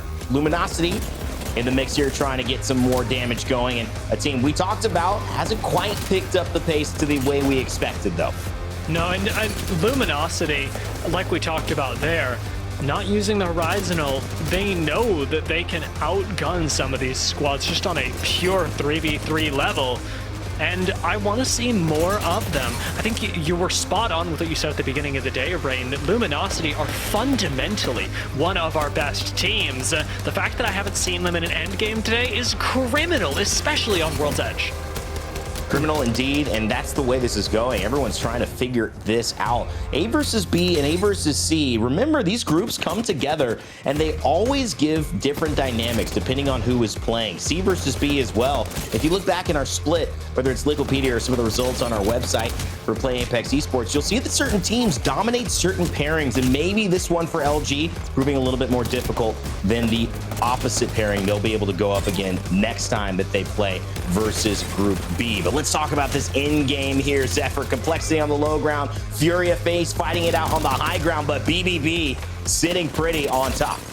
I love the level of control here from BBB in the end, especially decisive decision moments like the portal there from Designful. And I mean, SCN were almost just as clutch to give themselves their own rotation out of that fight. Now, granted, they never quite were able to make their way outside in a confident way to lay out the damage to prevent BBB from coming out with it all there, but they still, well, at least had some ideas of how to potentially make it work, even taking double portals on both ends to try to see if they could confuse things with those sight lines. Yeah, I mean, you know, it's trying to convince, you know, one of your parents with the milk spilled all over the counter and only you in the room that it wasn't you. You do your best, but eventually I think they're going to figure out that there's no way to escape this one. That final circle was clearly BBB, and they made sure of that. Great statement for them. Great statement across these three games, too, because now that puts us in a position where we've had multiple winners. We've had multiple teams have moments, and you look at a team like FaZe, even looking across their games yesterday, heading into Storm Point, not the same as getting the wins that they had on World's Edge, 7th, 10th, and 14th place in their final three games.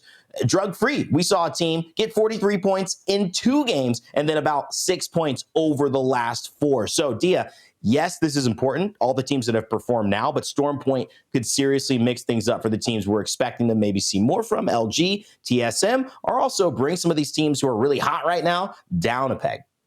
It certainly could. I'd expect that, sort of mirroring what we saw in EMEA this morning, that teams that are more comfortable fighting their way out in isolated 3v3s are going to do a lot better on Stormpoint, just because there's literally more space on the map. And it really does come down to that sometimes. That separation that you get between you and other squads allowed teams, we had, say, FaZe, perhaps not putting up the same performances they did at the start of the day. We had Meat Lovers doing a lot better and being able to find their own engagements around the map. So if you are a team that's looking for those fights, like say Rise, this could be your time.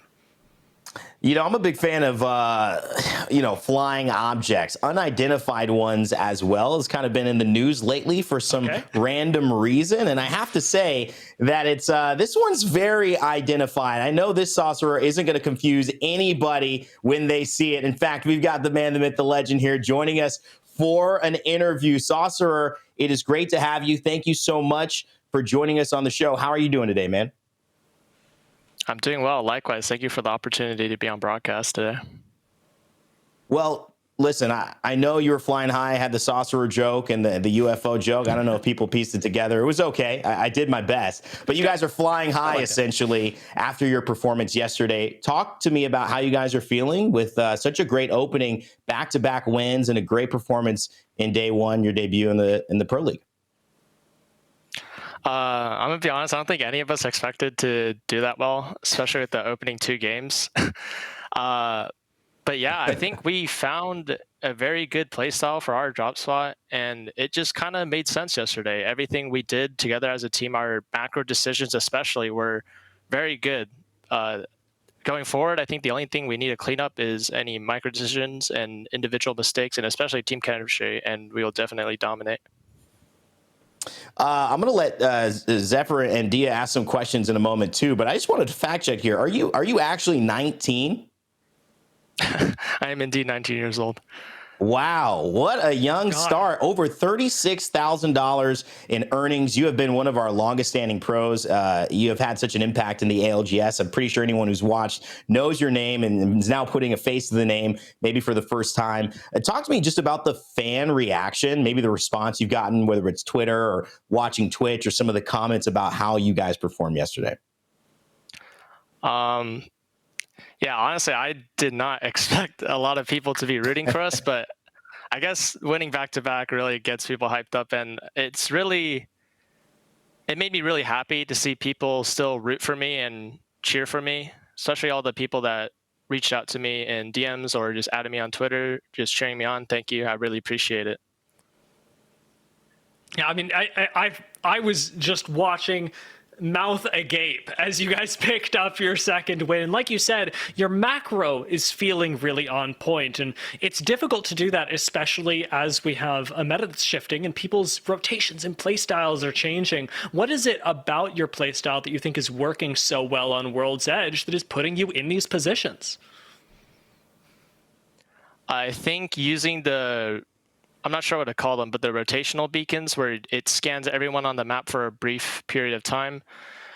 Mm-hmm. I think that is a defining factor in this new meta that maybe not a lot of teams have figured out, but using that to our advantage, we are able to make very good macro decisions because we could see where teams are huddled and where the free space is. And if we could take that free space and abuse what we know when other teams don't, just sets us up for endgame. Well, it's definitely something that helped you out, especially in how you tackled World's Edge here. But I'm trying to start to sniff out, especially for the rest of our rosters here today as we approach Stormpoint, what the word to the wise is there, especially for, say, a team like FaZe, almost potentially in a situation that might mirror yours yesterday, where we had an explosive start, the remnants of godlike status, and potentially, well, the downfall as well. What could you potentially give over to a team like FaZe right now as potentially some advice before they tackle the second half of our day here? Just have confidence in yourself and keep playing how you've been playing. Focus on your game and you'll be fine. They've been dominating the first 3 games of World's Edge, and if they can translate that to Stormpoint, it's been an easy win for them today. Just to follow up on that, Saucer, as well, we noticed 43 points after 2. That's got to be encouraging, but it did slow down after that. 3 of those 4 games were on Stormpoint. Was there something specific about Storm Point that you need to look out for in this meta, or just particularly for you guys that if you look at FaZe, they can improve on and maybe make sure they handle that you weren't able to do in yesterday's game? The reason why we messed up on Stormpoint mainly was because of a contest at our POI, and I'm not sure if FaZe have the same here. So honestly, have they been practicing in scrims? They already know how to play their POI well, and they just need to execute it. That's a great point. I mean, and without that contest, man, I mean, you guys might have been off to the races. Obviously, though, great performance. I think you got to be happy with it. The community is happy with it. You are on the radar for sure. We cannot wait to see you all play again. Saucer, it's been great having you. Thank you so much for joining us. And we hope to have you back on the show and hopefully see you play and perform as well as you did yesterday. Thank you. Appreciate it. All right, Saucer, ladies and gentlemen, from Drug Free. Really, I think the Hypest squad stole the storylines yesterday with back-to-back wins in a star-studded lobby opening day. That is going to make you pay attention to them. And so young, so humble, well-spoken. Big appreciations to Saucer, who's been playing all over the ALGS for many, many years. All right, we got our series results, our standings from the last game, too. Let's take a look at that information, get you caught up in what's going on. BBB. We know they took first place, 21 points. Season as well with 16 points. Complexity in third place with 13. Then LTC Esports FaZe rounding it out with 6 and then 8 points respectively. Some notables, XSET in 9th place, but 8 points. So 6 kills, keeping them in the mix for first place. And on our back half of our top 20, we'll see some teams as well. Familiar had a good game before TSM, top 4. But then obviously in this one, 0 points. So we'll continue to track that story as we always do in North America. Our recent LAN champions and meat lovers, Rise, getting some points on the board there alongside MLS, which is one of our top leading teams. Where does that lead us? Or excuse me, leave us. I guess it works. Lead or leave us. We could do both. FaZe up on top. Dia, they are leading the pack. XSET close behind with BBB, MLS, and Complexity in their rear view mirror. I've been really impressed, of course, with all of our top squads today, and it sort of goes without saying. However, I do have to highlight the fact that Complexity, after a difficult start, have still made their way here. I'm really enjoying the gameplay out of all of these, but I'm really impressed with SZN and the way that they've been able to navigate this as well. They, alongside Oxygen, are having really consistent games. Well, I cannot wait to see what happens. Sentinels, Luminosity, TSM, Tripods. I know a lot of fan favorites, a lot of experience on those rosters. A lot of people in the chats, in the comments saying, wake up. Good news is they've got 3 games to do it. We are halfway through the day, but guess what? That means that we also take a little break to remind you that the Challenger Circuit is fast approaching. Your last chance to sign up and maybe have one of those Cinderella stories where you become the star. It is possible. The only way to do it is to actually register. That's the only way you give yourself a chance. It ends on March 22nd. Tournament starts on March 25th. Going to be very exciting for all of that to transpire. All right, Zephyr, Dia, what a day we have had so far. It's now time to test the storm. Not the rainstorm. I know a little bit about that. It's Storm Point, and we have to see who can perform. Will they see a contest the way that Drug Free did and slow down the momentum of FaZe and some of these other teams who have been performing so well? Or will we see this be the resurgence of the likes of Luminosity, TSM, Sentinels, and so many others who find themselves in the back half of this lobby? 3 games to go. Let's find out. Send it over to Zephyr and Dia to kick us off.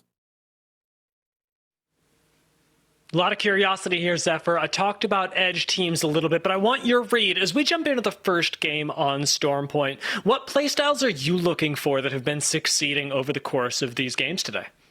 Well, it's tough to say here because you've had kind of 2 separate branches of success looking at how teams are starting to address this meta. While yes, Edge is on the weaker end of things, it can't go without saying that when we look at how XSET has approached some of these last World's Edge games, as well as say Furia, albeit they're not at the top of the standings, they're still racking up a competitive source of points that from their transition in Edge allows them inevitably to find their way on the cusp of zone and continue to ramp. On the other end of the spectrum, though, every single time I see one of those special moments, whether it be BBB or Complexity, setting up early for these end zones and then coming out against it all, it just goes to show that the God spot, there's a reason we call it that. Yeah, there certainly is. Those power positions can turn into incredible games. And we've got one of those incredible games coming at you in just a few minutes. We're going to take a short break as our lobby gets reset real quick, and we'll be back with the first game on Stormpoint.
WD Black, the official storage partner of the Apex Legends Global Series. Welcome back, everyone. As we get set up for the next game, the first one on Stormpoint, it's important to note that with the shift in maps, as you were talking about, Zephyr, does come that shift in play style, and most importantly, a change in expectations and a mental reset for so many of our teams. I was very excited both yesterday and today for Lanimals, and they had some pop-off moments just yesterday on Stormpoint, especially over by Downed Beast. It feels like this is where the team really starts to get aggressive, and that aggression that you talked about, while not always being favored, does have a lot more space to thrive here. So keep your eyes on Lanimals. And Zephyr, what's a squad that you're going to be looking out for? Ooh, I like that word. It's a reset of the mental, a potential resurgence here. We haven't given them a lot of love, but they've stayed so consistent, albeit their legend selection and their roster is about as unique as it gets. It's none other than meat lovers there. They've been able to at least keep up in the pace within the first 3 games, and I'm curious to see if they can transition to that, to something a little bit more dominant. It always seems that they're on the cusp of greatness, but it's one bad 3-3, one position in zone that just happens to be outside of that 4th or 5th that prevents them from excelling above the rest. Well, it's time, ladies and gentlemen. Match number 4 is starting up right now, and the second day of this ALGS Super Weekend has finished its halfway point. Now we'll get to see how these teams adapt, and for some of them, in their first jump into the Pro League. I'm thinking specifically of some of our squads that have come up from the Pro League qualifiers, Rise, Inters, and Drop In Gaming, all in their first ALGS matches of the season, where we've seen teams like LTC and TD, who got to warm up a little bit yesterday, actually putting up really consistent performances today. Ooh. Now, when it comes to Stormpoint here, the things I want to start to address is how teams are adjusting their meta. We talk a lot about that Bangalore earlier today, and especially some of the maybe slower embers of really addressing where teams should be at. I'm curious, after watching yesterday between groups A and B, if these teams are maybe a little bit more apt towards playing something like that. Remember, currently, when it comes to pick rates, the best of play is still that Catalyst, Seer, Valkyrie, with, yes, Bangalore starting to arrive, but then there's picks like Watson and Horizon that begin to mix themselves in. And remember that in the morning, we didn't have Digis in the crafter, so a big part of your game plan, if you are running a Bangalore, is going to be scouring the map looking for them. Something that IMC armories and those Assault Legends can really help with, picking up extra attachments for your weapons. So things like Bangalore actually sort of covering for themselves in that way. Now, our first map on Storm Point is going to come likely with some contests. We've seen a few already in our first match day, and it seems like we've got another going on over by Cenote between Complexity and Tripods, while TSM are fighting BBB by Wall. This is two that we knew were guaranteed to occur before we made our way onto the map here today, and for TSM, they've already started theirs with success. You do not take TSM to Wall 9 times out of 10. This is a roster that comes out on top in any kind of contest. There's a reason they both control this position and Lava Siphon when we talk about World's Edge here. Now, obviously, and a big reason. No, go ahead. Big reason why TSM shifted back to this POI was because they felt they could take 50-50s on it, more confident that it wasn't a 50-50. It was a 70-30 when TSM were landing here. And with shots like that, you can certainly understand why Hal's got the confidence to jump on forward and along with reps take down Chaotic Mudge, but it's traded back as BBB do bite the dust, and they were our first squad on Storm Point to do so. You just don't challenge TSM off drop. That is not a thing you do. Meanwhile, it looks like our other contest is starting to heat up as well here. Tripods versus Complexity have already played to the benefit of Tripods, and while they are looking low on a bit of those resources there, Mercs with his own drop will even this up to a 2v2. Well, that's the reason you pick up Luda. Luda has got a laser on him, and unfortunately, not really going to be able to do too much against that is Mercs. However, with the trade back, there is still the opportunity for either team to take this. Without a Seer, it'll be difficult for Tripods. They don't have that ult incoming just yet, but I was hoping he would get out, and yet he does not. Luda slays once more, this time sending him to the gray screen, waiting for the rest of the team to see what they can do. Deed's the only one who can really challenge that height, and it's simply not safe to do so.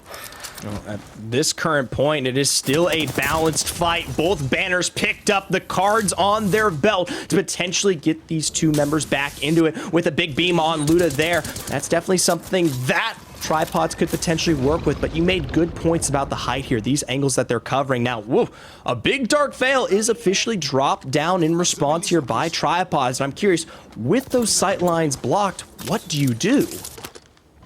At the moment, we're waiting for that Seer ult to come off cooldown for the side of Complexity, but I wouldn't be doing my job if I didn't say it, Zephyr. This contest is taking a while, and while I don't think anybody's going to be walking over to the edge of Circle to try and pick off these two squads in Cenote, it doesn't bode well for either of these teams' rotations later on. Sticking around here is only hurting both squads. Gent's got a sneaky angle right now. See if he can find something off of this, and Deeds is going on the Mondo flank. See if he can find something out here. However, in this spot, I can't help but feel like the squad with the Seer should always come out on top, as they'll have full information on any push.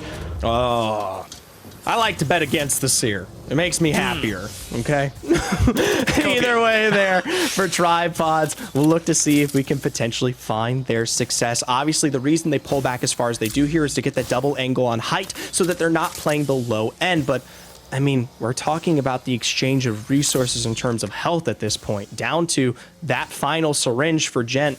It's time to get a move on or potentially finish this one out, because there's no level of survivability that you'll be granted. Who's going to be the first to craft? That's my big question. And what that flesh damage enough actually is in come the missiles. I'm not seeing the knock just yet, but that would have been big for Tripods. Tick, tick, tick. Does have access to that verticality. Let's see how it goes. It is going to be Tripods that end up being the first ones to cave here, trying to go for the crafter. Deeds eats the nade, and he shots from above as well, but he trades it out, and Complexity go down. Complexity are down there, and surprisingly, against it all, on the interior of the building, Gent is allowed to find some syringes on a corpse there, successfully now going for the full recovery. Of course, you got to stick that med kit first before going for the revive there. Another craft coming through will guarantee that they do get the reset here, but this is time, right? This is a ton of time, I will say, wasted here.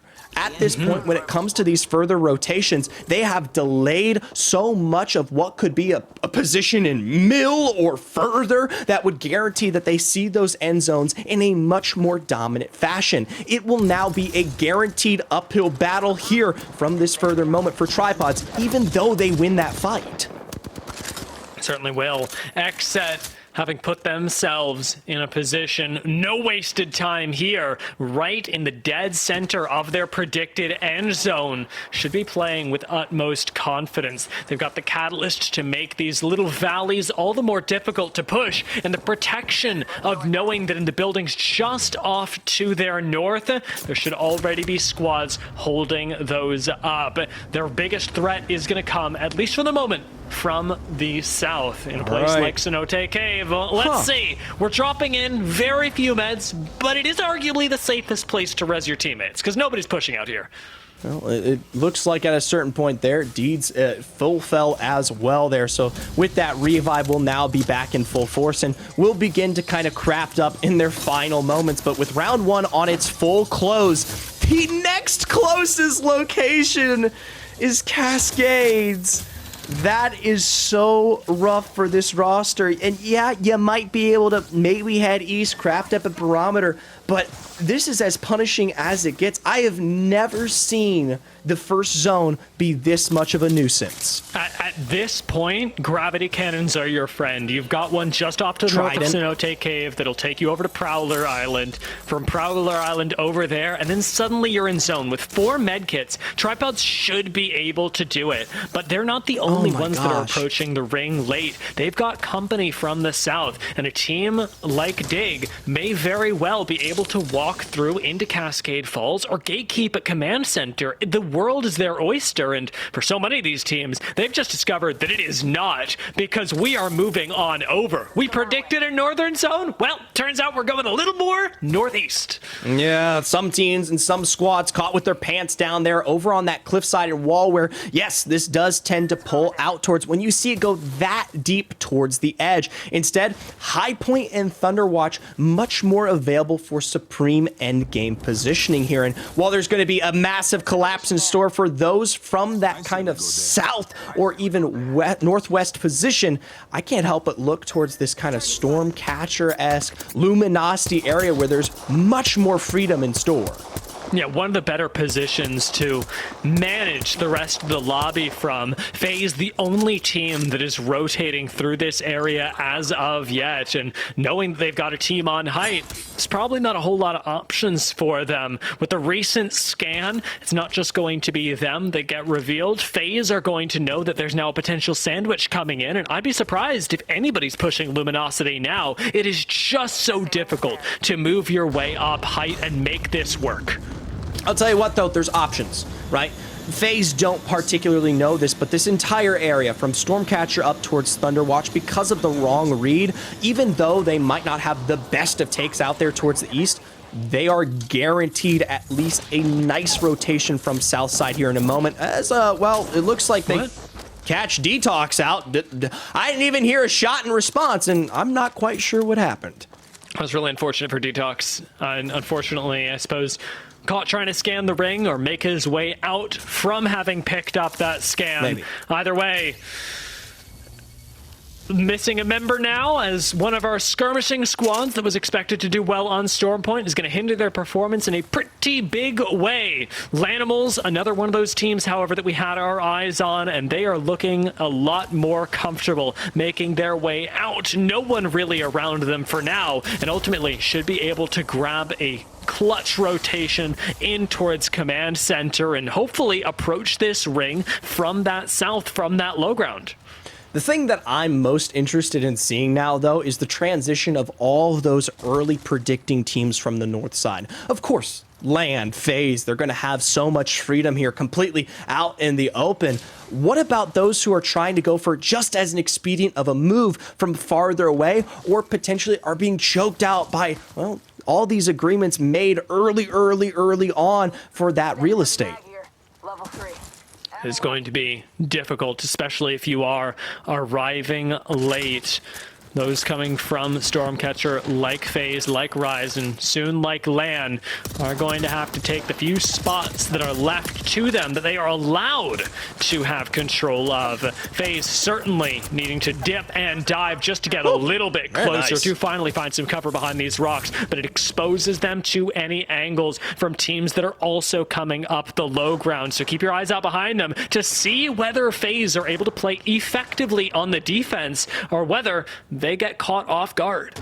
Now, we know a lot of teams like to share Thunderwatch across both sides of it, as well as the low ground as well. Rise here want to take care of things, but remember, we just saw the elimination of Detox, and while FaZe may not know this, they're at a supreme advantage in terms of just direct numbers here. If they can sniff that out at any given point and maybe get an off angle or something to get that first crack going, they should come out on top, and with Seer broken, this might be it.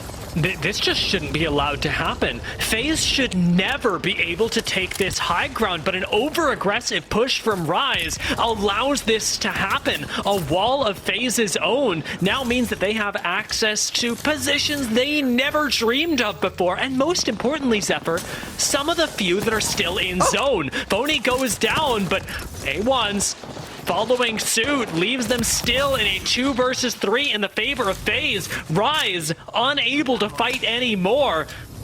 Unfortunately, give up their spot, give up their height, and give FaZe a lifeline.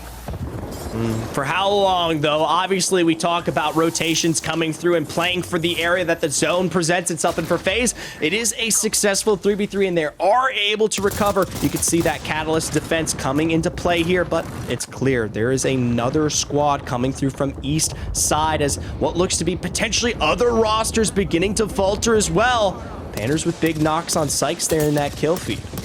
We did tease Lanimals coming up from the south earlier. This may very well be them. Luminosity also have plenty of space with which to push up. And FaZe aren't planning on letting anyone take the fight to them. They take the fight to you. Lanimals end up losing 2 as Snipe Down takes the wide swing. And there's a reason why we let Snipe Down play aggressively.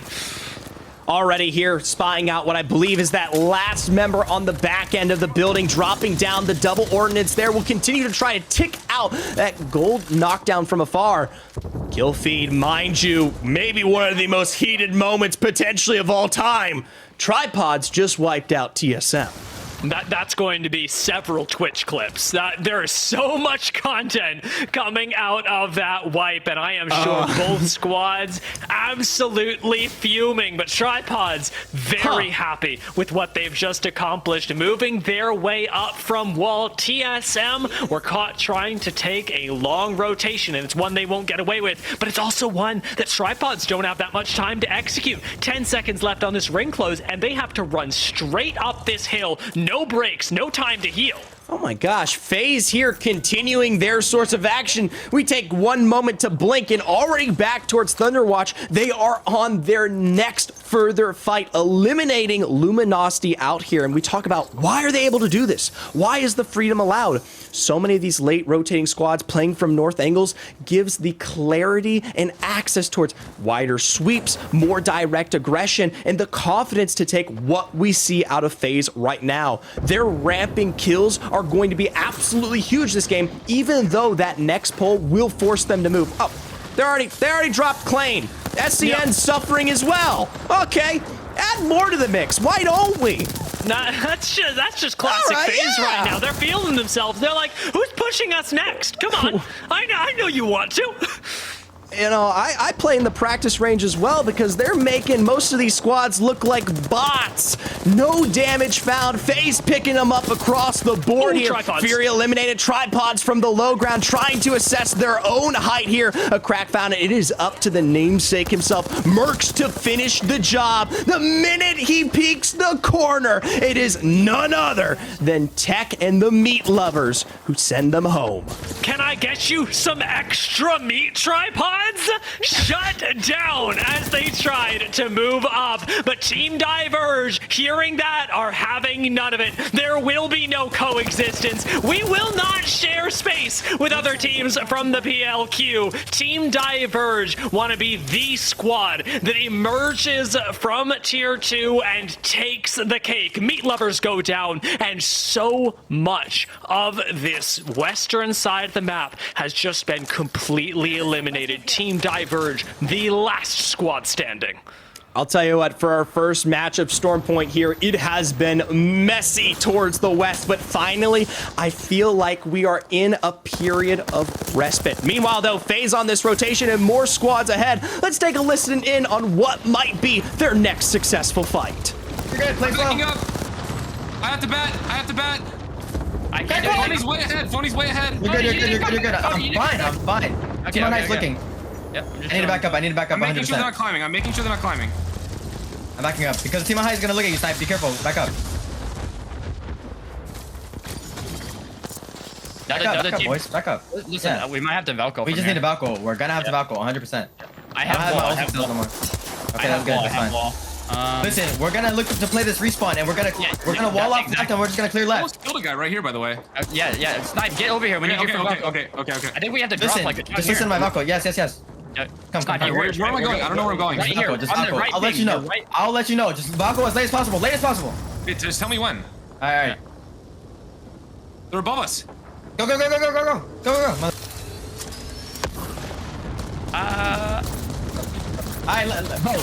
Oh, yeah. I'm done. 180, 140 on that guy. You're good. I'm gonna get the kill. Kill him. Just try and get the finish. I got him. Nice. I'm dead. Nice. You're good. I got the kill. What the fuck is that team doing? Even in the midst of chaos, Zephyr, FaZe do keep it together. That was not a fun Valcult to take, but as they dropped the calls, I'm going to get the KP. We're going to get these few additional points. It's what contributes to the consistency of the FaZe roster, and dropping out in 9th, not what they'd imagined, but still an interesting start for FaZe here on Storm Point. Not the worst one, that's for sure. Now Team Enters, they've lost a member as well. This is a tough zone to play in the end. Notably to the opposite side of that wall, it's usually the height that comes away from Command Center. Out in front of this, completely in the open, it is the remnants of these little exposures, the rocks, the fence line, the Prowler's Nest, that will be the only thing so much of these teams have to work with. Surprisingly, SCS are the one presenting squad that tend to keep themselves in what I will say is a defensive position. These houses, as nice as they have been for the rest of this game, will be an absolute disaster to rotate out from. Gonna be really tough. Those squads, if you are running Wraith, I'm looking at you, Team Diverge. You'll have the opportunity to make this move that much cleaner than the squads around you. But taking a look at who's already in zone, interesting to note that we've got Drop In Gaming in one of the better spots. A squad that did not have a good time on World's Edge, Zephyr, has perfectly moved themselves into position for this final zone on Storm Point. It's a good spot for them, but is it something that can defend given the fact that they're pinched directly in the dead center? I'm telling you right now, if you're any team that's going to be playing ahead here, you beg and wish for that Dark Veil to be an effective cooldown for you in the end, to give yourself that little bit of cubby, that space that allows you to survive for that one tick longer. Xed already on top. They're managing the teams in the building, but they're also going to have to worry about LTC potentially from above and everyone else rotating, taking their time. They want to see if they can catch an angle, catch a break on the shields before they move. Ooh, not as long of a Dark Veil as Nock would have hoped for. It provides meager cover, but what is this Valkyrie, my friends? Sentinels are not going to get away with that. Bo does not get to play Apex Legends today, and Xset pick up that first kill before the rest of the fight explodes. Sykes plays it safe for now, looking for this third party, sits out of bounds for a few seconds before jumping back in. Is he going to be able to make this work? He's gone completely unnoticed for the moment and may very well survive. He might, but he's gonna have to bide his time. For Team Diverge out here on the angles, they're the next team to potentially be focused on the choke here. Sleepy Panda down, and it's from behind! It is from behind that the damage is laid in. Team Diverge, they're not looking much better as finally some of our squads do begin to eclipse the rocks on the edge. And it's LTC from this height that are making their way forward to finish off Drop in Gaming, but SCS, we talked about it. We discussed the angles that they held. They're in such a good spot right now. And LTC now as a duo, the last one standing against a roster full of members that have been in Pro League since as long as many can remember. There is no chance. And for those squads coming up from the Challenger circuit, SCS say today is not your day. A fantastic representation for this squad. We've been looking for the recovery of both Senox and Crust for quite some time here, especially after the remnants of that last split. And it warms my heart to see them walking away with a win here on our first game of Storm Point. And when you look at that, it's a good sign because they've got two more guys. That's just the beginning. And I also can say a little bit of chaos coming into this map. That final rotation from what we saw Xset Sykes do, pulling off, I think, an incredible play. You don't get seen in the Seer Ultimate if you're flying or if you're crawling. So did not get noticed for a long time. Drop stayed extremely still. Went from maybe a 7th place finish easily to a 4th place finish. That's a good move for Xset. And then the story of FaZe and that Skyward Dive. We saw that a couple times here with Skyward Dives not working out for Sentinels, not working out for FaZe. A couple of missed opportunities there, fellas. But overall, what went right for SCS, Dia, as we break down their victory? Senox Crust, old school members of this ALGS scene, getting the job done here in Game 4. Yeah, I mean, did incredible work, and I cannot say enough good things about the way that SCS approached that end game. But when I think about the mid game, most of the things that went right for SCS were named FaZe. Because that entire side of the map got cleared out of everyone trying to approach from the south. The fact that SCS were sat in Prowler Den looked really good for them because they just watched the hill sort of devolve. Great execution on the end game. The mid game, though, had a little bit of luck. You know, and Ben, and that happens, right? Sometimes a team does a lot of the work for you and you end up in a good position, but it's still impressive to take advantage of it. Oh, absolutely. To come out on top of that win is absolutely crucial in effect to what SCS were doing. And we didn't catch it, but they also had to wipe out Inters there before they proceeded as that sole remaining squad from that south side. But I like Dia's point about FaZe, and it's something that we will have to address here shortly, albeit they go down early due to some mismanagement on that Valk Ultimate. They picked up so much KP that I would be shocked if they did not finish somewhere close to a top 4 or top 5 position in that game. Yeah, I mean, they got 12 KP the last I saw when they were going down, plus whatever position they were in. Probably maybe a point for placement, but they're looking at least 13 points, and that typically is a top 4 finish, right? That's essentially what you would get for a top 4. Sometimes you get a win and it's a slow win. SCS, they might have 18 points off a win, 6 kills, 12 points. I mean, so it's not like FaZe didn't do what they needed to do to extend their lead. The one thing, though, going down is they let Xset back in. Xset was 37 points coming into this one, or around finishing this. FaZe were in the 51s, and now FaZe going out that early, Xset getting a 4th place, Sykes a couple of extra kills. It starts to make game 5 and 6 that much more interesting. And truly, Xset, to me, the only team right now that is rivaling the powerhouse that is FaZe. We'll see if that continues, though, because that's the big question, Dia. Is Group C going to allow some of their juggernauts to perform and kind of take this over? So far, Group A and FaZe have really been dominant. We're waiting for LG still a little bit, and we're waiting for a few of those teams to really step up. But I think Xset is a team that is always proven consistent. They've done it here today. Yeah, I mean, I have to agree with exactly what you're saying, especially about the way that Group A are playing. It's that extra day of games that's really making the difference for them. And then, I mean, it's the exception that proves the rule, right? We have Group C, and, well, everyone is having a varied amount of difficult times. Furia's had their moments, Oxygen's had their moments, and Luminosity and BBB. You're throwing in a top 4 team in the world.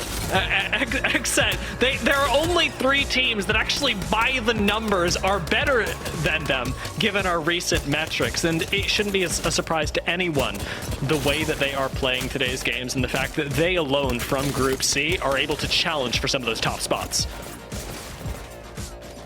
Absolutely in love with some of the results here from this recent game. Notably, of course, that whole resurgence of FaZe is something that will go down in the history books. But I'll tell you what, this was a nasty start for so many of these rosters to play through on Stormpoint. We are talking about it. Yeah, that end zone was just as disgusting to pull through into such an open area. But some of those early decision-making skills were kind of at a loss there, especially down here towards this hill line and the minor kind of nuts out there towards the western side that also exist. We had at least half of our lobby contest for those positions and all face major defeat as a result. And it's one of the really difficult things about fighting your way up into places like Lightning Rod and High Point as well, that we don't end directly on either of those POIs. Verticality is such a beast, and even thinking about that Valkyl that claimed Sentinels just near the end game, there are very few options that you actually have outside of taking a fight that you know you're factually disadvantaged in from the low ground to the high, or Valkulting, which risks a lot of your options and honestly puts you in positions that are oftentimes suboptimal without those ring scans that Sauce talked about in the break. Well, all in all, SES pick up the W, guys. Walking us through Game 4 on Stormpoint. It has gone well for XSET and the likes of SES, LTC, and Drop-In Gaming, our top 4. Team Diverge, though, watch out. 16 points, 12 kills in FaZe, 12 kills, 14 points. I have almost never seen this within our top 3 actually finishing teams. And our top 1 team, it is within the 5th and 8th place that are actually going to be taking the 2nd and 3rd place overall. That is nuts. That's a very rare thing to happen in a game. SES with a 16-point win. Let's go to the second half of it, guys. That was phenomenal from a few teams, which means not a lot of kills to go around on the back half. Tripods getting the most out of it. 11th place, 7 points, not bad at all. TSM with 3, and then almost everyone else besides Lanimals, nothing. Unfortunate stuff. Series results here for 4 leads us to a great situation for FaZe, XSET, Team Diverge. What a game. 16 points puts them right in the mix ahead of LTC Esports. MLS getting 5 points there, a few points there, keeping them in the top 5. Zephyr, what's your takeaway here after 4 in our first game in Stormpoint? I guess we didn't see it there, but Diverge over on the opposite angle, covering the house line, was so effective in the end. They were the ones who were able to pick up the majority of what was that rotation that we then began to see from teams like Meat Lovers and more, all those who try to eclipse and take the height away. And while they don't truly survive up into that end game, they made it clear. They made a statement. They found the damage where it counted, even if they go down after all of it. What a moment that we are witnessing here. 2 days in a row of phenomenal Apex Legends action in EMEA and in North America. And if you were watching yesterday, the way North America ended those last 2 games, well, they shocked us all. I guess you don't want to miss any more action today, so you shouldn't. We're going to take a quick break, and we will be right back with our final 2 games, our final 2 matches of the day and of our opening weekend of the ALGS after this. WD Black, the official storage partner of the Apex Legends Global Series.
Monster Energy, the official energy drink of the Apex Legends Global Series.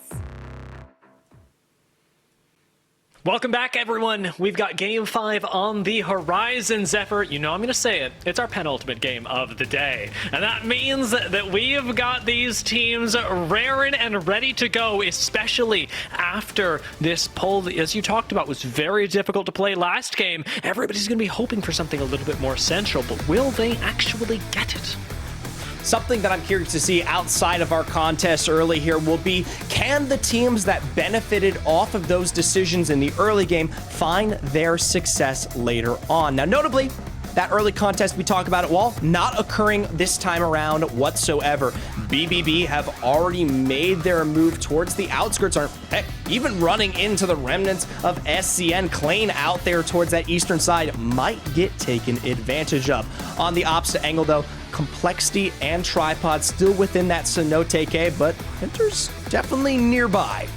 Yeah, throwing this team into the mix, though, it's actually really impacted SZN's game plan. Typically, the squad that it takes North Pad will rotate through that IMC armory as sort of a natural move for them. Now that you've got BBB stuck in the middle here, it's denying SZN loot. It's really hampering their rotation and game plan, and if you aren't rotating through and actually trying to kill BBB, which is a risk in and of itself, you're entering the mid-game in a much less powerful position than normally North Pad will actually allow you. It's a shocking moment to behold, but it's at, well, the decision of not wanting to take it up against one of the best there. TSM now with the full POI in line. Obviously, when we take a look at this particular zone here, I get a little bit of a feeling of both not just that Stormcatcher, but maybe more towards that western side, especially Cascades and anything that exists directly above it.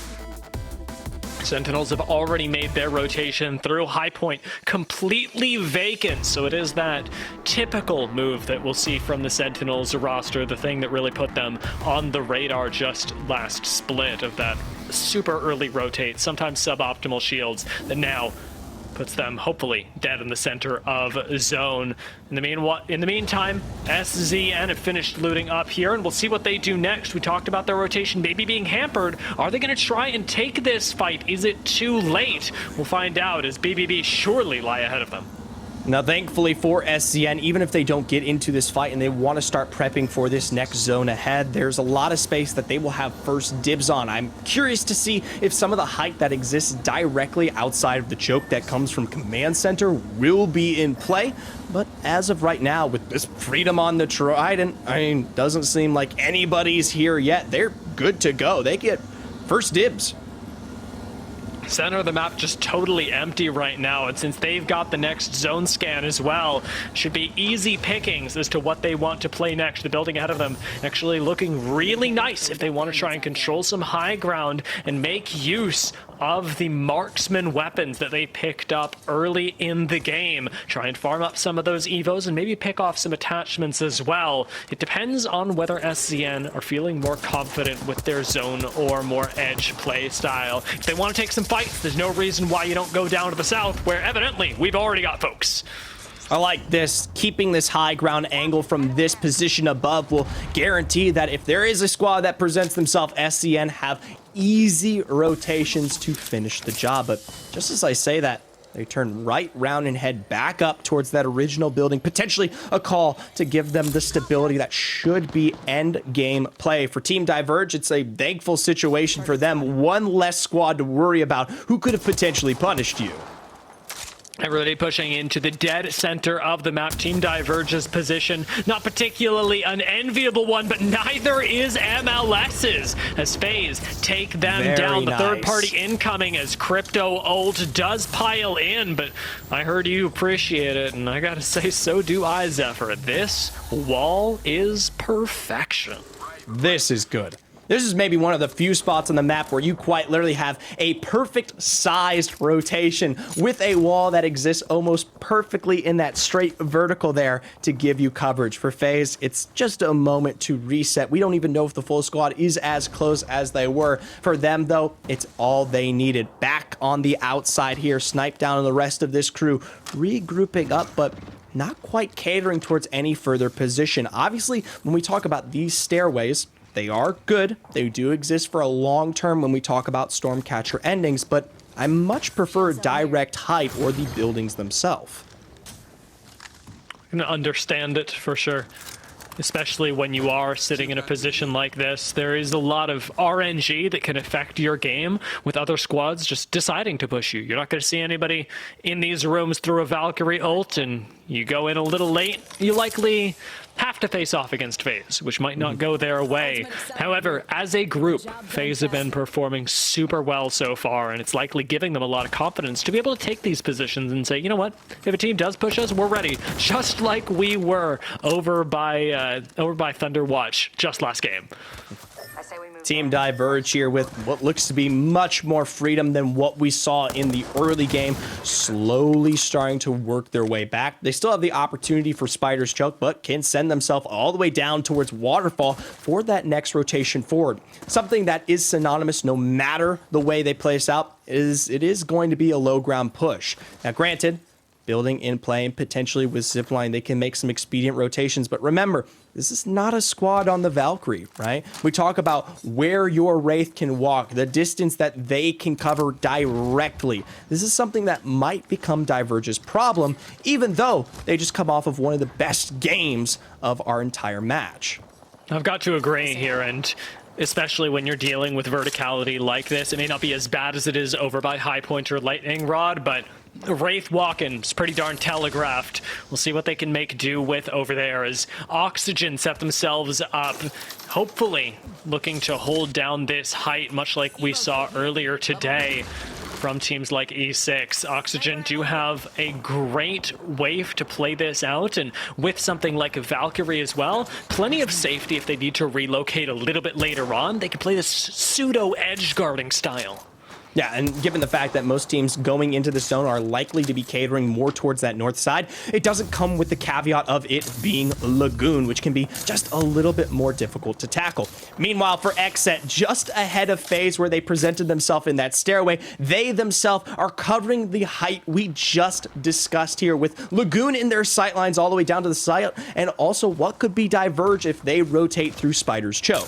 Yeah, pretty common place for the zone to end as well. XSET have set up here early on, and well, I'm not sure what their zone read is and where they're thinking that things will end up. I'm inclined to say that they're trying to position around the edge of the map and farm up from there. This charge rifle putting in overtime right now, taking the first knock out of Team Inter's, something that is looking unrecoverable right now. The rest of the team doesn't even seem interested in getting Jet back into the game. And this is a fight that XSET could very easily take, not given the fact that, they have this high ground position, but it's more than likely primarily secluded, and teams that are on height aren't going to be willing to just drop down just to potentially clean this one up there. Now, granted, it does look like we do have a third squad in the mix, and it's none other than Luminosity as we see those double exhibits down. So that's going to prevent XSET from moving forward, but it does allow Luminosity to pick up some of the kills provided. Finally, Jet does get bull-thirsted, but Luminosity, they're answering right back with plenty of damage. They haven't got a great angle onto XSET since Sykes holds that fence line up top, but you get one shield crack, especially on Sykes, and all of a sudden, things start to open up. Smoking to make this a little bit more difficult, but Luminosity with the digis, fear not. It's tough to say. Obviously, putting yourself on the east lift would be at least a good decision. It's only a little bit worse than that west lift on the opposite side of Stormcatcher there, but for now, I mean, they don't have to, right? This is a team that understands that you still have to worry about late rotating squads coming through south side, so putting yourself all the way up there isn't your primary objective, especially when you've already gotten the read on Inters only moments before.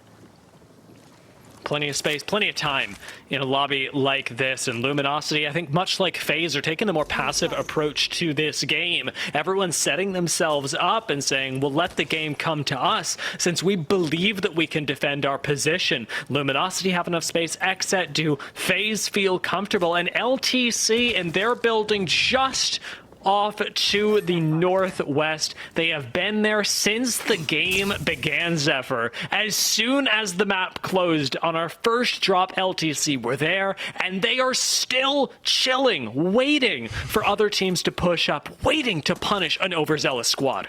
And it's a fantastic spot, especially if the zone finishes there, which it can easily, and we have seen it do before. I look towards this north side, though, where we have Lanimals, Furia, TSM, and BBB, who just made their way in from zone. It's guaranteed that northern positions are lost out here. And while I prefer Furia's angle a little bit better, if they can transition off of that kind of Thunder Watch-esque height, from Command Center, this is a rough excursion to take, whether you're any one of these three squads, and potentially complexity if they come up through the same direction.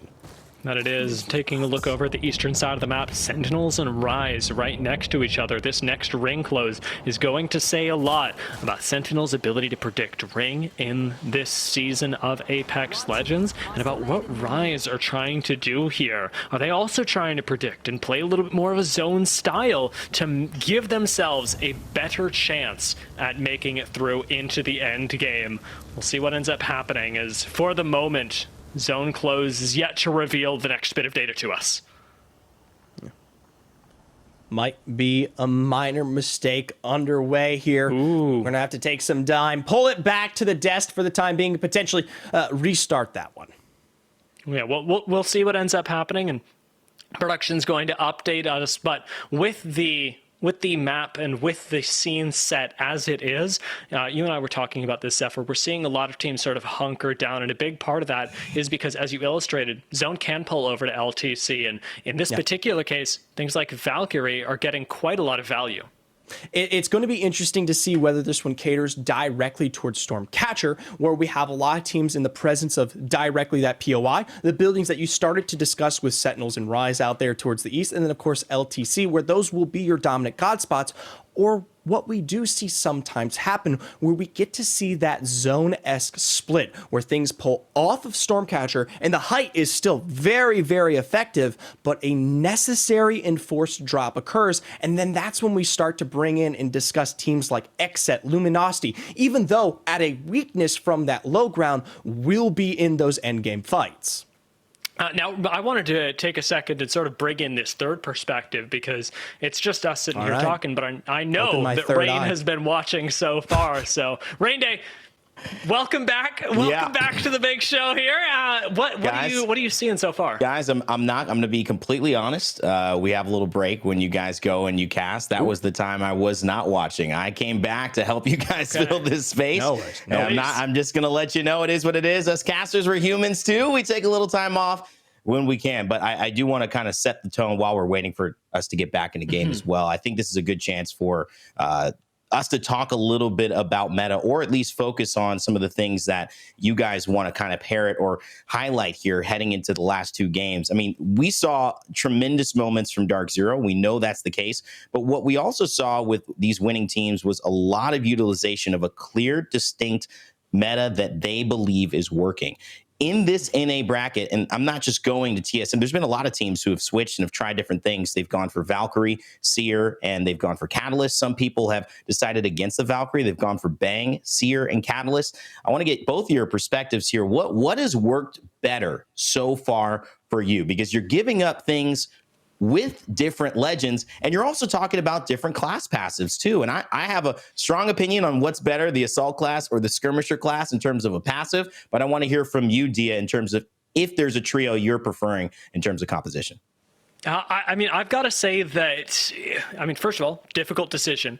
I really like assault characters, and I think Bangalore's providing a lot of value right now. Yeah. And it's not even just because she's an assault character. It's because she's an assault character that also can deny so much space in ways that others really can't. You see people play things like Revenant and Fuse, and those are very good and they're very niche, but you see something like Bangalore, and she can take up areas in the map. She can play defensively. She can cover with her ultimate and smokes, plenty of opportunity for your team to rotate. So a lot of value from this side of the table for Bangalore's. I don't know how you're feeling though, Zephyr.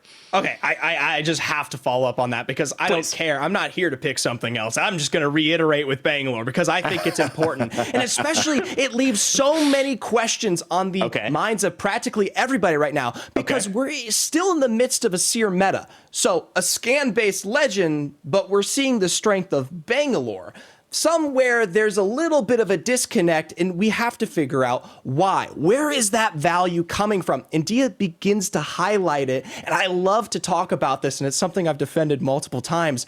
Bang is such a good initiator in not only creating space, but creating space at a distance. And that's what makes her so good. When we talk about these transition points and these long rotations that become necessary, Seer is available for those end games. Don't get me wrong, and that's where this starts to become a problem. But when we're talking early to mid game and even some of those fleeting transitions to our final zones, Bangalore, whether it be creating extra angles by blocking off others with a smoke or just covering the butts of your team by giving you that nice little slippery slope, can be so good even before you get into that 30 to 50 meter range where Seer begins to get a little bit effective. I like that point. I mean, both of you bring up the Bangalore value. I'm leaning completely towards that, not just for the fact that Bangalore brings a lot, and I credit this to Shiv. I think people took exception to Bangalore being a competitive meta in the competitive legend in the ALGS. Shiv really pioneered that with his squad, and placing third place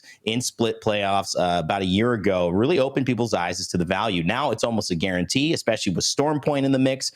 But you're talking about presence, and it's not just the presence of the smoke on you, it's the smoke from afar. A lot of our viewers know this already, but it's nice to see also the assault class passive, giving you those 4 optics, smart loot optics as well, understanding what weapons you're running. Tiff mentioned it the other day. I think 23 weapons take a digi threat, and that's such a crucial element of something you need with the Bangalore. You're getting it easier because of that passive too, plus the extra ammo. It's nothing to, kind of turn your nose at. I think there's something very valuable about Bangalore, even more so this season. Excited to see that as well. I don't know about Aurora's comp. They had Ash and Fuse. I don't even know if we have time to get into that, guys, because I'm just saying, it didn't work today, but there's a theory craft going on. We're going to leave that to Reddit. We're going to leave that to the Twitter comments. We're going to leave that to some YouTube videos a little bit later. But let's get into, I think, XSET, because we have really a wrap up of the team that has a chance to contend phase. You look at what was going to be the standout in Group C. A lot of us, I mean, Dia, I said LG. Ben, you talked about LG. It's been XSET, though, for sure, that has made the biggest statement from Group C today and introducing themselves into the Pro League. Yeah.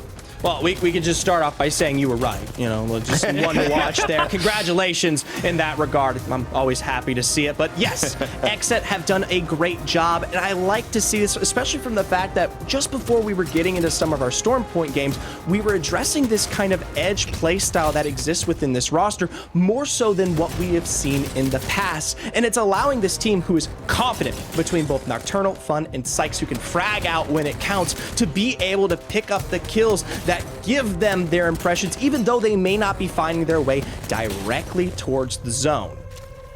I mean, when you talk about performances too, let's even head back over to last year, the way that they were able to be a contender in the main stage when it came to the finals of showing up and being effective. I think you look at 12th place, you see the adjustments now going into split 1, 4th place. Feels like they're only on the up and up, getting more experience, Dia, and being able to be more connected to what this meta is. I like the idea of Hotsick also, and a team like this, so smart, so known for their coaching, their group conversation, in a meta that isn't established yet. And I think that's kind of what's exciting. Feels like even more of an opportunity than usual for them to get ahead of the curve. Certainly have the opportunity here in Games 5 and Game 6 as we are loading the lobby back up. Thank you so much for your patience to definitely challenge FaZe up at the top. But we'll see. They got to do it again. I think the lobby is getting ready. So I'm going to go back on break. I will see you guys after this game. Enjoy the rest of this cast, and let's see what can happen as Game 5 goes underway.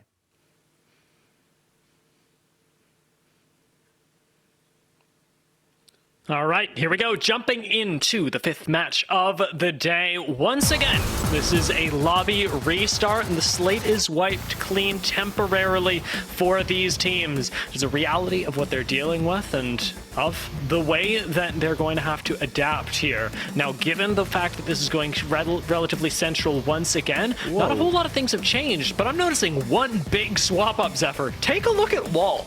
Yeah, I mean, it's hard to mistake. It's hard to forget here. TSM not in a position to either contest or just take away the POI that they have laid stake and claim to for such a long time. And we saw this from BBB in where they landed out there towards that IMC Armory before, but this time around, it's TSM who are forced to do so. I'd be massively curious why that occurred, and maybe potentially in the future we could take a look back deeper. But for now, tripods and complexity, this is a tale as old as time, and once again it's reoccurring.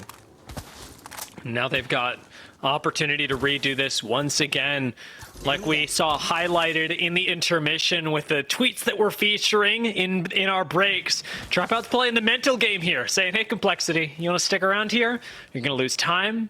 You're going to lose weapons. You're going to lose rotations.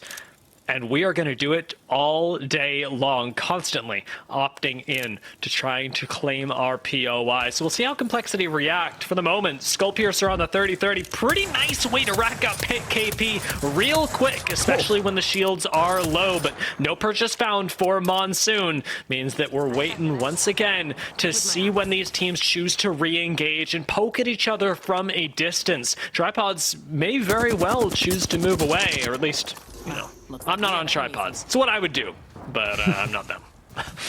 You're no Nick Merckx here to command this roster, but even if you were, it doesn't seem like they're going to walk away anytime soon. Dia, you can see Gent continuing to extend further and further. It's only the remnants of Deeds who continues to loot out that north side of Cenote before what might be their regroup to continue this fight out, or potentially something else. LTC, though, they're finding success where it counts here. Back in an area we'll find similar towards northern sides. Rambo down from Sentinels already right off the bat. And with this high ground position from McLovin, I mean, it's a perfect recipe for success. I got the chance to talk to Not Daniel just before their games coming into today, and a big thing that he had brought up about the squad was the pure amount of passion that they've got in their comms. LTC are a team that truly want to succeed at the top level. They VOD review, they do their homework on teams like Exet, TSM, and Ascend that they specifically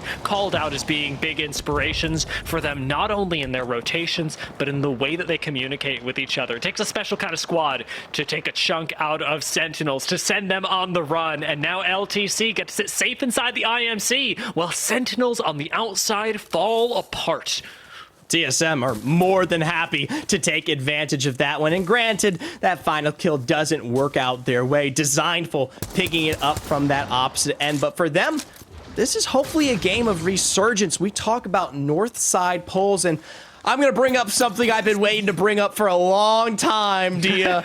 Those buildings directly out towards the west, I'm coining it here and now on the ALGS broadcast. I like to call them hot dog buildings. We got the two buns on the outside and my deformed hot dog in the middle. So many of these rosters, when we see this zone carry its way up towards this northwest, will sometimes begin to present themselves directly within that particular space. TSM haven't done so yet because they may have the sniffage on BBB for now, but I wouldn't be surprised if they may work their way back into it if they believe this zone is going to cater its way this deep.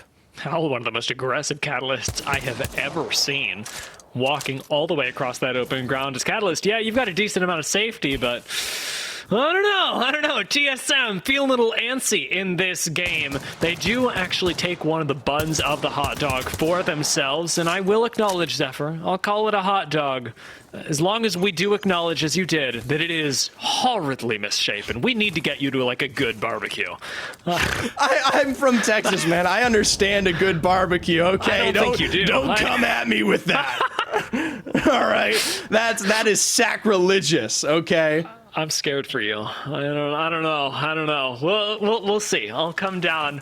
We'll try a little bit of it ourselves. But I see any hot dogs that look like that, and I am out. I am on the first flight back to Canada. I'll tell you what here. It's a position that hopefully everyone will be taking flight to find their way into. For Lanimals right now, I almost thought they were going to go for a redeploy, but instead, they're just going to be catching some right in front of themselves here. Might be sending it forward, but gotta pay the respects. A squad below, and with beams like that, that is the go-ahead. MLS are down 1. There's a reason why we consider Alberlately one of the greats, and it's absolutely shots like that. A big opening knock, and with the first member of MLS down, we'll see if Lanimals can actually find a little bit more purchase in this lobby. That is such a bad way to go. Yeah, amazing presence by Alberlately there to find that angle and get that knock in the seconds necessary to do so. Now, granted, MLS very likely to put themselves back up on that height. I'm surprised that we see the full Lanimals roster drop down. Could have maybe even potentially picked up some more KP. Either way, it doesn't matter. They're the ones that come out even in their minor bits of success. For Furia here, this is a team that started off today, I'll say a little bit stronger, but have been looking for their footing when we talk about Stormpoint.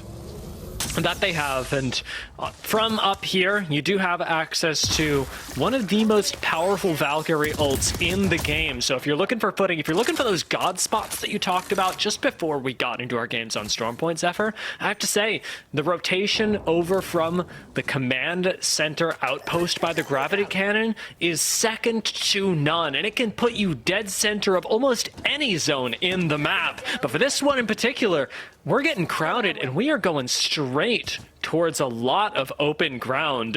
We've got most squads already with the best positions that you're going to get, and the rest of them playing way outside, sometimes deep in the zone as Tripods and Team Inters both rotating through over by Mill. Complexity still making their way in.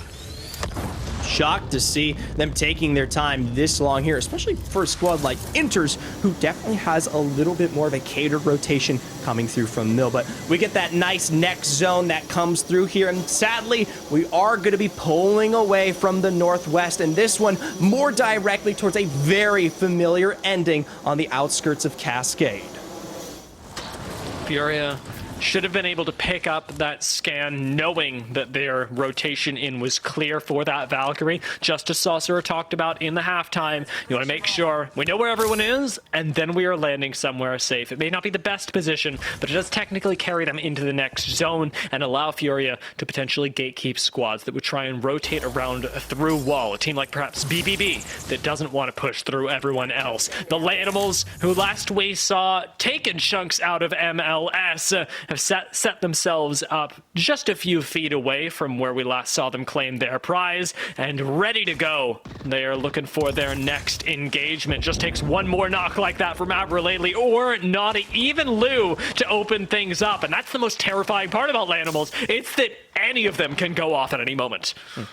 TSM here on the opposite sides of zone into a differing sight of chokes here. Have been playing out this particular angle, and with that exhibit down shows me that maybe they're not in the best of situations here. Waiting the time out, crouching through the scans here. Finally, they're going to be able to peek the edges of the boxes, but even from behind, you see that charge rifle, which is nothing more but then a just violent nuisance. Instant cat wall. Gonna make sure that you don't get pushed around this angle.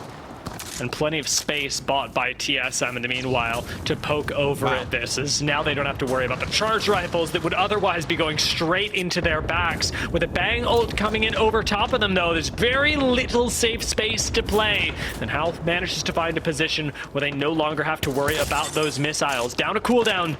TSM have expended just a little bit to make sure that they stay active in this zone. Verhulst, stop, please. That's not cool.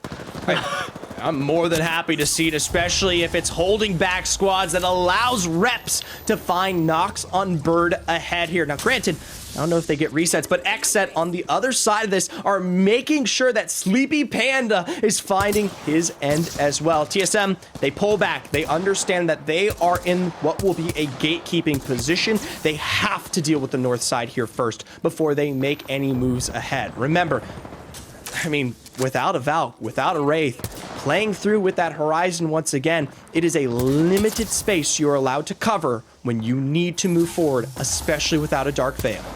And I like that TSM are playing here and playing aggressively as well. They're in the rotation path of a lot of squads that'll hopefully let them use the Valkyrie in ways that they haven't before. Aggressively, to finish off those kills, to start those fights that Luminosity have definitely found themselves in. That's the first knock onto FaZe. Snipe down falls first, but on the high ground, Luminosity do get forced back. In comes the Skynade. We'll see if it finds Purchase, and it does not. Letting Luminosity slowly climb their way back up, but at the behest of FaZe, who instantly get beamed. Phony dropped as well. Luminosity with just one member left. Don't even have to touch him, as in come the Meat Lovers to finish off FaZe. I don't think they were expecting the climb like that from Yanya, but for the Meat Lovers, now they want to seal the deal. A portal's expended here, but they'll find their knocks where they count. From behind, though, Nizel will pick up some damage here. A 1v2 situation, and from behind the knockdown shield, they'll send Luminosity home. A very well executed third party, but Meat Lovers are far from safe. Haven't even gotten the banner just yet, and they're allowing Complexity to push them back. And yet, Complexity not interested in taking that space either. Prioritizing the zone may very well give Meat Lovers an entryway back into this and a chance to respawn their fallen comrade. It'll be tough here. We talk about potentially mobile respawns or maybe even some of the remnants. It is very particularly late, though, Dia. Meanwhile, south of Cascades, Tripods, we talk about late. A rotating squad coming in here, just barely starting to eclipse the next portion of that zone. I think I like this, to put yourself potentially past what will be a height you have to play into. Hopefully there's a building in store for this team to potentially defend with that catalyst. Yeah, looking for anything that you can play right now. Big building is actually going to be one of the safer ones, as you can effectively share this building for a few moments. And even so, Tripods don't find themselves with anyone next door. For Furia, however, the predicted rotation that we called out earlier from BBB has really come into effect. They didn't want to push through TSM, and now they have to go through Furia. Not an enviable position, as one of the other best team fighting squads in North America. One of those teams that we had highlighted at the beginning of the day who should be thriving in the new meta now get their chance to shine. Watson takes a nice bit of damage, does pop back, but Panders continues to fry, picking up plenty of damage on a rogue Wraith before they pop back into the void. Furia stabilize out here, throw up a wall, and plan their next move, but the fight is coming. It might be a fight there, but it's definitely got to be potentially just something that they need to say whatever to. The zone might just take care of it. No more portal in store here for BBB means it's just directly through the choke. And Furia, well, they've got height, yeah. They've got height in spades down in the deeps here. BBB on the slow rotation. While they won't be rotating towards where we just saw Furia, it's right ahead of a squad we just saw. And they're not getting punished for this because Furia have chosen to Valk ult instead, not prioritizing the KP, instead looking for a position in zone, which should be very few and far between, Zephyr. Even a spot like this, very risky. Pander's 25 HP, may not even make it to the ground, and as they touch down, instant smoke from Watson to allow the rest of the team to heal up, giving us that Bangalore value that we talked about in between resets. I'm surprised to see that Panders is allowed this kind of reset. You'd have to wonder or think if anybody is playing up on that height, just on the outskirts of where you see that respawn beacon, they would be in the prime angle to lay in the damage. Meanwhile, though, SCS are literally right here, foots away from Furia, hugging the outskirts of their building. An excellent position and a team that we already know can navigate dangerous end-game fights. Do have to play their cards close to their chest here. Pushing out onto Furia likely results in a trade of at least 1 kill. And with so many squads in the area, that's a risk that many teams simply will not afford or expect to take. Furia aren't too interested in fighting this out either, preferring to share space, preferring to collaborate with SCS and keep them both alive.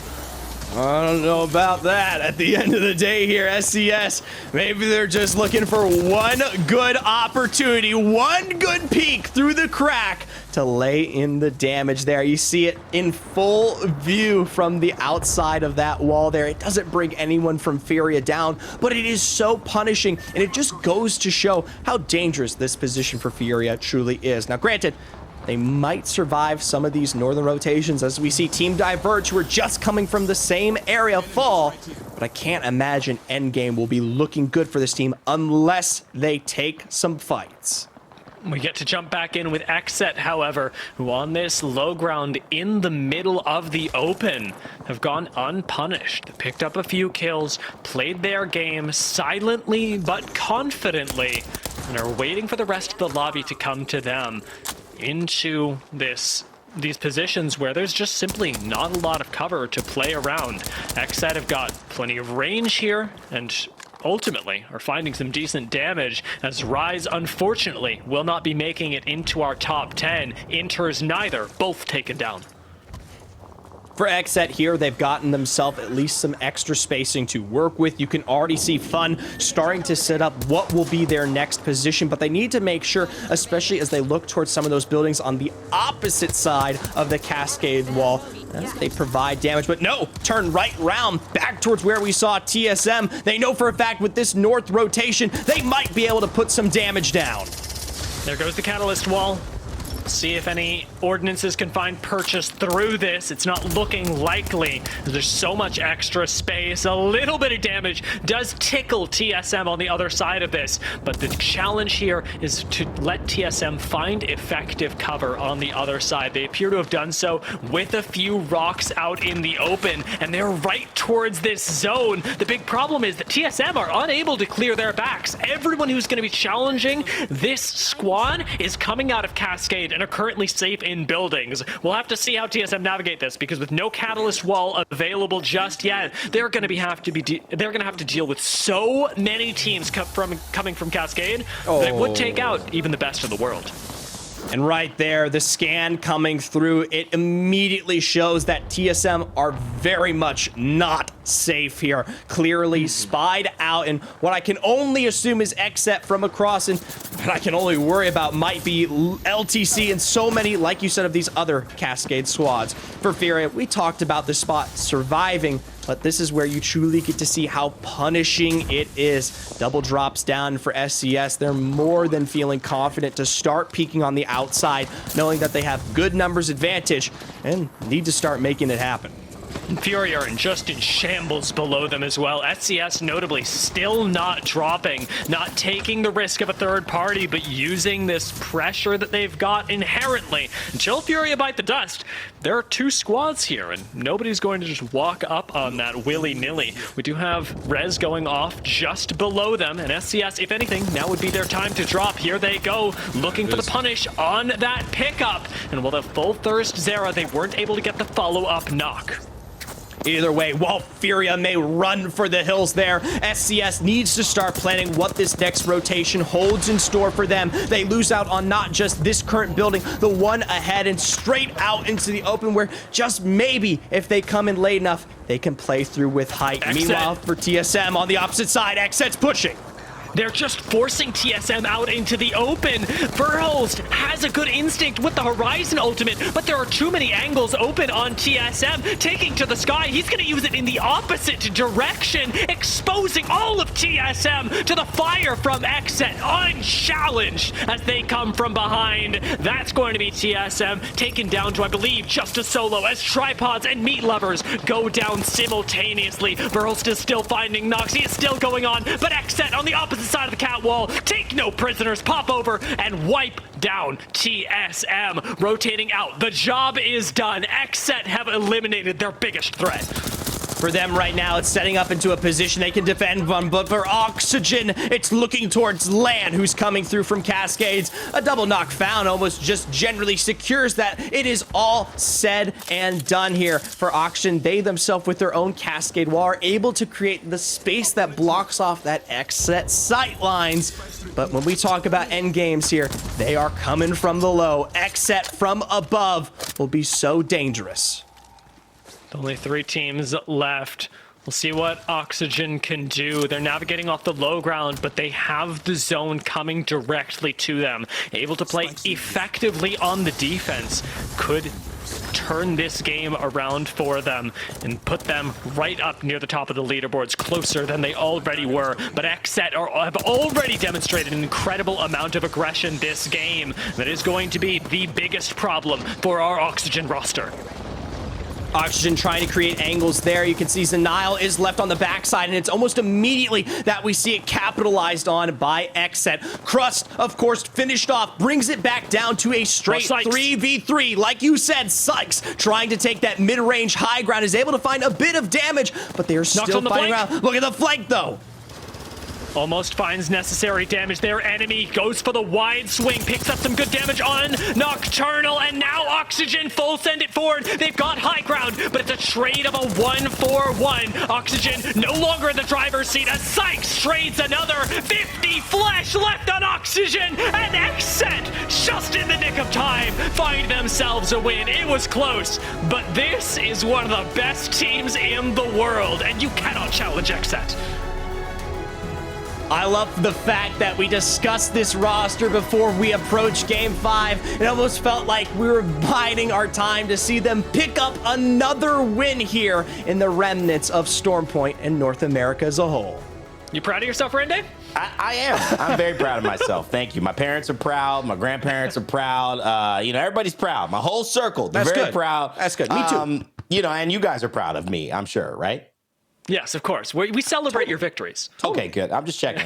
Otherwise, we would have had to figure out Game 6. I might have stepped in there. No, you guys are casting. It's been phenomenal. One more game, and we get to see how this unfolds. And we're setting up for a showstopper. 2 heavyweight fights. Holyfield, Tyson. You got Ali in here. It's literally XSET FaZe going back to back, showcasing exactly how big their firepower is in this lobby. But XSET putting on a clinic. I would never bet against fun FPS in a situation like this, Dia. And clearly they got the job done. Despite, I think Oxygen Esports having a moment, they could have turned that around. They had high ground for a bit. I think actually Enemy got a little too overly aggressive there, sliding down, giving up his angle and going down first. But I don't know what your guys' takeaway was from that final moment. Either way, Oxygen Esports also putting themselves in a decent position heading into Game 6 to get some points here. That they certainly did. I really liked how Oxygen survived that. And while XSET approached the final circle with this real calculation, they said, TSM's our biggest threat. There go TSM. We're going to play the outside. Nobody's going to touch us. Oxygen had to fight through chaos. And emerging from Cascade as a full roster, the last squad standing, that's almost as impressive as winning the whole thing. And you're right, XSET. The moment coming up as we take a look at what happened in this game, Zephyr, I want you to walk me through the beginning, but also touch on the end there where XSET and TSM, they had to go through TSM. They did so well. We saw the Horizon ultimate not quite work out for Verholz. Was it a miscommunication? Was it trying to make the best out of a bad situation? We don't know. We weren't listening to the comms, but either way, it was XSET who played spoiler to TSM's hopes there. Absolutely, and it's that early setup towards that northern side where we could see right here between TSM where they were having to gatekeep BBB early on, just behind them, albeit we never really showcased it. XSET were set up on the opposite side of that choke, covering so many of these excellent angles to cover north side and start cleaning up one roster after another. And while yes, TSM were inevitably able to sneak their way through and slip into a position, XSET, who had laid stake and claim from the very get-go, had the dominant factors that allowed them to win. And that's just taking advantage of a well-laid plan and a coordinated team. XSET are firing on all cylinders. TSM changing legends, trying to figure it out, still introducing the Horizon. I think this is definitely 2 teams maybe at different stages of their understanding of the meta, or maybe just their commitment to certain team compositions. I certainly feel there's no slowing down XSET whatsoever. SCS, they were in the mix, but again, this was that flank that would happen. Land, they had a moment too. You thought, could they be involved? All these teams end up dropping. It goes into a final 2. This is where Enemy goes down. I thought he might have overcommitted. It ends up being a really big showcase, though, from Fun. Talk about anchoring the squad in this fight. Turns the corner, pops out with the R99 as the premier SMG. Not even close. 46,000, I believe you had said, Zephyr, compared to 26, 43,000 compared to 26 overall in terms of these games so far. And that just shows you how dominant it has been. And in the hands of Fun, it's put Xset in an even better position. First place, I'm sure, in this game. First place overall, I'm pretty sure as well. TSM 5th, Lanimals 4th, SCS 3rd, Oxygen Esports taking that 2nd place, as you saw. Shout out to Meat Lovers, though, getting 7 kills in that moment, grabbing 10 points. And a nice game from Tripods. Nothing too special, but 7 points is nothing to laugh at either. On the back half, Zephyr, though, some teams coming in needing some desperation here in Game 6. Yeah, especially as we look towards teams that are still trying to really make good on how they rotate out from their early game. We talk about the edges of the map here when we look towards BBB, Complexity, Luminosity, some of the latest rotations. And yes, we have to bring it up. The earliest of drops from FaZe, where they take that toe-in-toe against LG, something that is especially punishing when you realize, he said early, we got this heavyweight match coming up into Game 6. Yeah, FaZe, LG, I mean, you can see when you're dropping a couple of zeros here, how things start to even up. This is kind of what happened in terms of Drug Free. And we were talking to Saucerer earlier on in the show at halftime, and he said, as long as FaZe, don't kind of get these duds, these games that don't go right for them, well, you can see right there, it did happen. So something about Storm Point, people still working both maps, trying to get the same level of efficacy as they had in the original 3 on World's Edge. Let's take it over to the series standings, though. After 5, here is where we are. Xset now make that lead that much clearer. But hey, they won the game. FaZe got 0 points. I mean, I think that kind of tells the story right there, why they have given themselves a bit of cushion. But Dia, you could tell it's really a 2-team race for first place. But in terms of third and in terms of basically third, I would say that there are at least 10 teams in the mix, all the way down to maybe Complexity, that could have a chance of shooting themselves all the way up into the 3rd position if they have a banger game here and win in Game 6. And what's really interesting about that, Rain Day, is that these points, 65 points, 52, at the end of the day, nobody's going to remember these numbers. What they're going to matter is what place you finished in. So bumping yourself up to 3rd in terms of league standings gets you so much more, no matter how close it was. This last game, whether you slot yourself into 3rd by 1 point or 20, it doesn't matter as long as you can eke out these small advantages. So I'm expecting teams, especially those stuck in the middle, to play a lot more conservatively as we do get into into this last game, because those placement points that tick in around 15th really start to matter. Zephyr, we talk about ones to watch at the start of the show. What's your one to watch? The team you're most focused on here in Game 6 heading into it?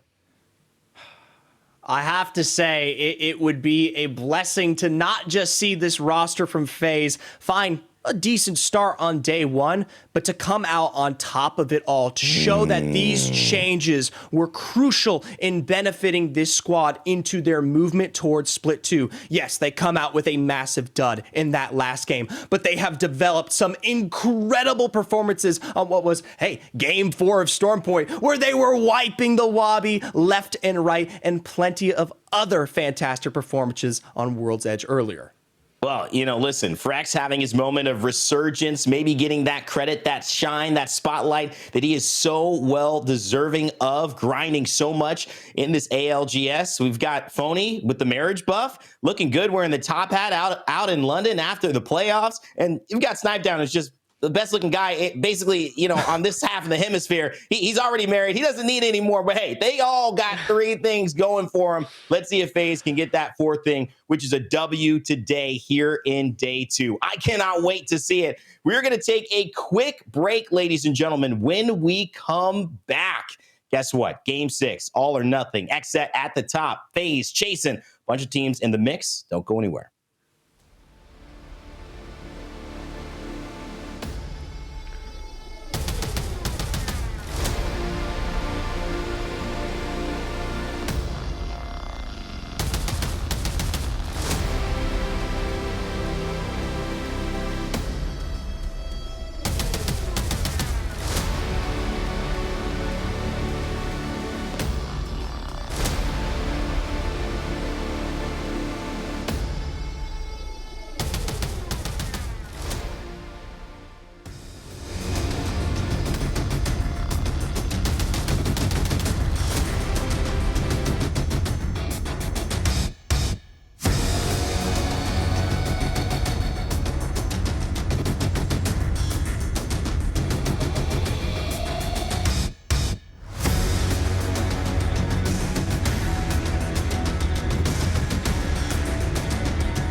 WD Black, the official storage partner of the Apex Legends Global Series.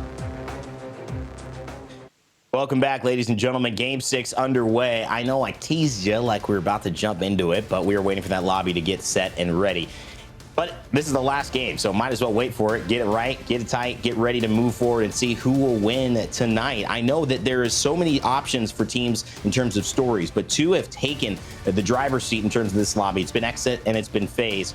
Quick word on Exit, Dia. Zephyr, I want you to talk about FaZe because you're rooting for them for the story of basically getting over Exit and gaining those 13 points back in terms of taking the day. So Dia, Exit, they've been phenomenal so far on the day. One more game to prove it all. That they certainly have, and I think that it actually comes back to something that you touched on before the break: commitment. Exet are committing to these plays. There's no question about it. And while FaZe are so often in that position, there is a little bit of lag there. The team is still needing to say, we're going to make a play, we're going to group up, and then we're going to make another play. And we're not seeing that same thing happen with Exet. So often they are doing everything at the same time. They're working like a well-oiled machine. And if anything, in this heavyweight fight, that's my difference maker. I actually absolutely love that point. So you're starting to sway me a little bit. I'm just saying, you're supposed to fight him right now, Zach. You can't be agreeing with this guy. I'm sorry. It's just even if you're he just makes a so good weak. No, I'm kidding. For FaZe there, while I do understand where we kind of start to see them have their faltering moments of success, especially when it comes to those decisive calls, like you say, Dia, in terms of when we start matching them up 3-3, raw strength and power. Even if the commitment isn't there at all times, each of these individual players between the three of them come through with their own power to wipe 1v2, 1v3 in situations that make it count, even if they aren't congruent in what they need to do. As a duo, they're more than capable of getting the job done against a three-piece, and more so when they are on that same wavelength. Think a higher high. Well, let's see if they can continue to rise up to the top. Certainly done a good job so far, both of those teams. While we have you here, though, for a moment, we always like to do a segment to talk about items, weapons, moments in the game that might make a difference. And that's why we go to our favorite segment here, What's in Your Pack, presented by WD Black. Today's What's in Your Pack segment is focused on an item we all know and love, a big part of Apex Legends in general. It's the gold knockdown shield. Dia, walk us through the impact, not just knockdown shields, but those gold knockdown shields have in our game. I mean, you've already seen it today. Gold knockdown shields, if you can get your hands on one, incredibly valuable. Actually, being one of the decisive factors in FaZe, ultimately being able to perform as well as they did in Game 2 of the day. Just being able to get that instant reset that is so crucial in Apex Legends. When third parties are on the horizon, you want that gold knockdown shield to get your teammates back into the game with a little bit more HP. Absolutely, and of course in moments like this where we see them go for another knock, it's something that comes through with the speed that you can at least put yourself back into that fight almost, well, in seconds to spare without even having to heal it up in decisive moments where the 3v3 that comes afterwards happens in milliseconds. For those who know how well this item has transitioned from all the different things it's been named and called, and it's gone from the back to the front. Now it's the gold knockdown shield, but it still does the same thing. It revives your squads, gives you 750 damage up front, and it is one of those things that you always want to have in your pack. That's been What's in Your Pack, presented by WD Black. All right, well, great to get that segment going and to talk a little bit about that moment. I hadn't realized how Sniped not just got that first one, but the second res, which was so important for that game win. And that was one of the moments that I think set the tone for FaZe. Are they able to put together another run like that to the end game and take control of this lobby? They are down by 13 points of first place to Exet, who are not giving this up without a fight. We'll have to see what happens. Are y'all hype in the chat? You ready for Game 6? All right, we are getting to it. Let's send it over to Zephyr and Dia and end NA's Match Day 2. All right, let us know who you think, especially from that middle of the pack, is going to make the jump up, because Zephyr and I, we've been watching these games, have had an extraordinarily difficult time predicting who is going to be able to, on their individual games, really make it work for them. Xset, yeah, they're coming up right now, Zephyr, but next game, we could see them cut short just as quickly, and that's something we touched on at the beginning of the day, the parity that we have in North America. So many squads can actually take these fights up against each other, just dependent on not even the day, but the game. Yeah, absolutely. And while some of our other regions, when we talk about ALGS as a whole, are starting to already define the gaps that exist among some of the best that are starting to peel away, get that extra distance here, even within our first 2 days, it just doesn't seem like North America is completely sure of itself. I'm happy to see that FaZe are readdressing their success on day 2, but like I said, a banger win to absolutely cement that before we start to see Xset as we go into next week when they start to reapproach B versus C would be crucial for them as we look at the split as a whole in a round robin format. That it would be the debut for all of our teams coming from Group C and getting as high up in the leaderboard as you can, even when you're behind a day in practice, to all those squads from Group A is going to mean the world. Last chance to do it here. The last match on Storm Point, our stereotypically most unpredictable map here in the ALGS. And one thing that has stayed true throughout all 3 of these games today, Zephyr, is that Cenote is not the place to be unless your name is Tripods or Complexity. And honestly, I don't think either of them are having fun with this contest either. No, not at all there. It's something that prevented them from getting their expedient rotations in towards some of these zones fairly early on. And we might even be readdressing Wall as well here in potentially a moment. For now, though, Tripods already finding some of this initial starting damage. You can see Gent moments ago beginning to find just a pep bridge from afar here. Obviously from the outside with the G7 Scout in hand, Deeds just barely trying to find the shots before the rotations come through, but the forced regrouping of Tripods necessary.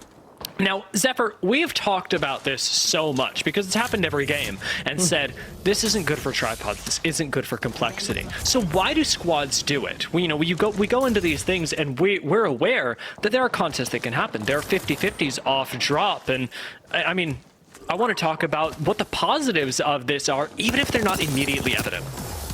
Well, we'll hold the thought on that potentially for now. Big crack and the flesh found here for Luda, and potentially more damage to follow suit. Cody and the rest already taking themselves immediately outside to see if they can get them before the building comes back. Monsoon dropped down to 30 health before he can make any impressions yet there. Double Orange is stuck in on the inside of this building. Okay, Luda. Gent, what's going on? Didn't think there was an angle there, I suppose. That is unlucky, but it's more or less the end of this contest. You pick up a knock like that with no answer, it's going to be pretty hard to come back. For Complexity here, obviously, while they do have to readdress the remnants of that Tripods roster, hopefully they might either be taking for the hills or looking to spread themselves out against the at least other angles here that exist in Cenote. Last time around, or even prior to that in our first game of Storm Point, at least we were in a situation where it was a 2v2 exchange. This time around, it is confidently in the favor of Complexity. That certainly is. Tripods are still, making their presence known, but I've got no doubt, Zephyr, that they are on the way out. You've effectively lost this contest, and as we talked about just before we got into this game, every point matters here, so you don't want to give up any more than you need to. Seer ult will buy you plenty of space defensively, but surely we're not recommitting to this.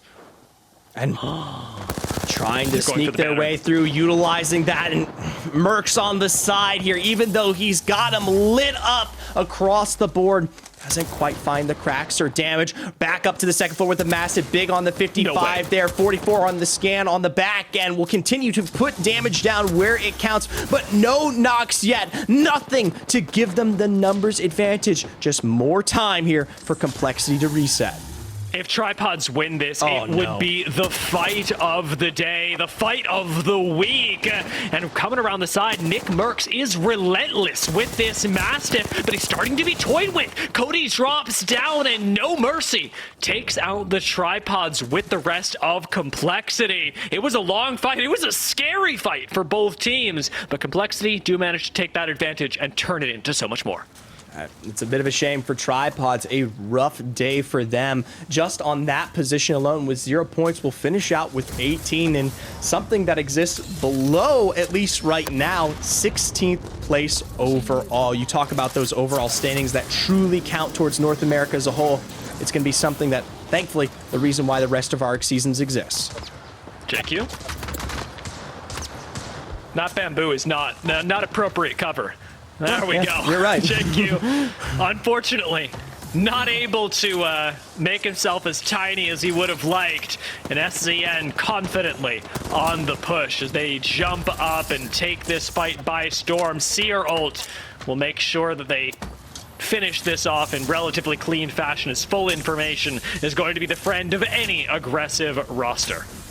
SCN here, though, aren't on this low ground, not quite able to eclipse full positioning, but that rotation down basically guarantees that they're going to be able to pick up the rest of those kills there. For Drop-In Gaming, they give away that kind of spot, and it's almost guaranteed that you find your way out. For SCN, maybe eclipsing, putting themselves in that same position would be good here, but you can see Plane is still holding Portal on the outskirts of Command Center, and the rest of the squad, yeah, well, likely regrouping here now. I really like that. It was a cool play from Season to go for that fight and then instantly double on back. And it seems like they've found themselves right in the face of another fight. If my eyes do not deceive me, that's an EMP. And if my thoughts do not deceive me, that means it's Meat Lovers who again are picking a fight right around the outskirts of, as you said, Command Center. SZN putting up an appropriate defense here, however, even from the low ground, are out trading in terms of the damage that they're able to throw back and forth. So I don't expect this to continue for too much longer.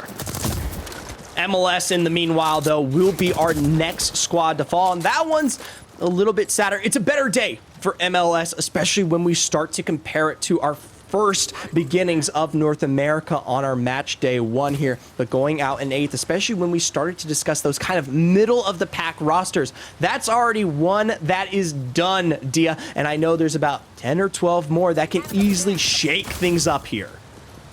Clayton should be safe.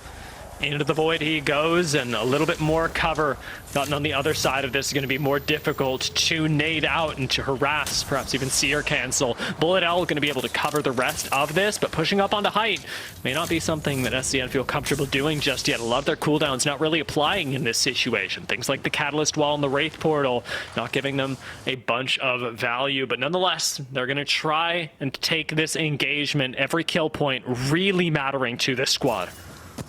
An exhibit down here on the backside of Luminosity, making their way deep into the antenna area, coming off of what could have been the remnants of a starting fight or something that was hopefully to push squads away. Central position, but meanwhile, Launchpad, Oxygen have actually moved out past, away from antenna, and present themselves directly in front of Rise. Both walls that were used for the both disengage and engage respectively are now effectively just nothing walls. Nobody's really playing around them anymore, but they've closed the gap and let Rise get a little bit better of an angle. Retsy's got to be careful, however, as height over in this launch pad is very, very dangerous. Those small little diagonals that you can hold serve as effective head peaks at different ranges, and Rise, I think quite wisely, aren't going to push this. As much as I want to see Rise succeed, and as happy as I am to see a squad try and take fights, especially after a great Pro League qual run, this isn't the time, and this isn't the roster to push. No. For Oxygen Gaming, they at least are going to be able to pull back here, get some of those meds with the Replicator, maybe get themselves into a better position. Coming through from the eastern side is still an available option if you don't want to take the fight directly within Launchpad, but recovery is necessary, and spending more time here in this POI will be a bit of a waste, especially as our zone looks to be pulling more towards that Stormcatcher area once again. There goes the full data. And it may just be that with the amount of distance that, as you illustrate, they're going to have to cover, that Oxygen need to use that redeploy, and the more ultimate accelerants they can get now, the better to be able to make use of it again is likely, especially when you're going uphill with Valkyrie. Where you are forced to land isn't necessarily where you want to end up. You understand, however, why they're playing in the zone, and it is a game of trying to conserve as many points as they can. We're still in top 17. Placement points haven't started to roll in yet. And for a squad in 4th, they're barely hanging on to that position. 36 points. They're tied with a lot of the lobby. That is rough, especially when you bring that up. 4th place, something I didn't expect. Obviously, Oxygen more than capable, but given the fact how close everything is, it never quite feels like it. For Team Inters, I'm happy to see them out and away from Mill. They're not a squad that is wasting their time in zone, much like what we have seen from them in the past. And RE45 available, that's a massive pickup for any one of these 3 members. Yeah, if you can, you give it to your fragger, the person who's going to be getting up close and personal most often. Flinzar actually a very good option, and as he's able to make use of the digi threat that comes with this, and through the smokes no less, put out an incredible amount of damage. The fact that Team Inters are taking this Trident so far into the zone, however, without being punished, a bit of a surprise to me, Zephyr. I mean, most teams have probably already catered themselves towards the north side of the zone, especially if it's working its way towards that Stormcatcher area. Once we start getting towards Lagoon and further, that's where we might see some problems advance. Meanwhile, for Luminosity, they actually head back in from Antenna to pull up Shore's Edge against Oxygen. Took all their time and now are going to be able to capitalize. Let's move that way. Not they will. Luminosity slow playing this around the outside. Do get plenty off of Oxygen, but the death boxes still are the priority. As you remember all those med kits that Oxygen were crafting, and now they do belong to us, say Luminosity, and this is going to give them a lot of sustain outside of the zone, rotating slow into Team Inters right ahead of them. Team Inters even taking their time, get that handy dandy scan. We talked to Saucer about this new ability, of course, for all of our recon legends, and it's something that Inters hopefully may be able to take advantage of, albeit 20th place, maybe not the best example of it, but being able to see what lies in wait as an open spot, especially as you're going to climb up this hill, could be the best impetus for this team to find their way into a good position. They clearly know where it is. You can see the pings coming out towards that stairwell just by Stormcatcher. I like that we're seeing the Bangalore thing that we talked about a while ago really starting to come into effect as well. You're able to smoke out effectively so much just by smoking the enemy team and making sure that they can't shoot you for a few seconds. Team Inters make great use of that time, but still ultimately are positioned on low ground, so in comes the Rolling Thunder to deny that little bit more space. Their rotation may very well take them through this choke point where they'll still have to go up a hill, but at the very least won't be harassed as they're being right now. Ooh. Oh. And these upper angles are just so difficult to eclipse. We talk about teams that set themselves up early. Even though we aren't watching it, Inters stuck out in zone. Rise are still in the prime position to capitalize. They'll send their way through that Dark Veil. And even with a squad just across from them in that choke there, they do not care. Now, no digis down, but they've got a better response for it. An exhibit in play behind the boxes to give them what they need. Now, Luminosity are right ahead of them, and Rise were never a team known for taking kindly to their KP being stolen. However, Nazul is even less kind as he trades right back with the R99. Furia go down in the meantime, and Rise have got to be aware of the caliber of squad dropping from the lobby. If they can stay alive, if they can keep Retzi topped up, there is a chance that they take this away, but they're going to have to get A1s back into the game, and that means surviving right now. As the wall drops, Retzi going to be exposed on the way back. No cover available to him. As Luminosity Gaming, you gotta hope that they've disengaged. A1's banner has been picked up here, and it's still, I would say, maybe in the early remnants of the game to potentially pull something off. But if you pull back up towards that south side of Stormcatcher, I don't think the game will work out any better. But granted, out here towards the west, I can't imagine a good rotation lies in wait. But let's look at the other side of zone. We haven't gotten our clutches on it yet. This north side out from Thunderwatch. LTC going to be this squad, keeping their sight lines in check.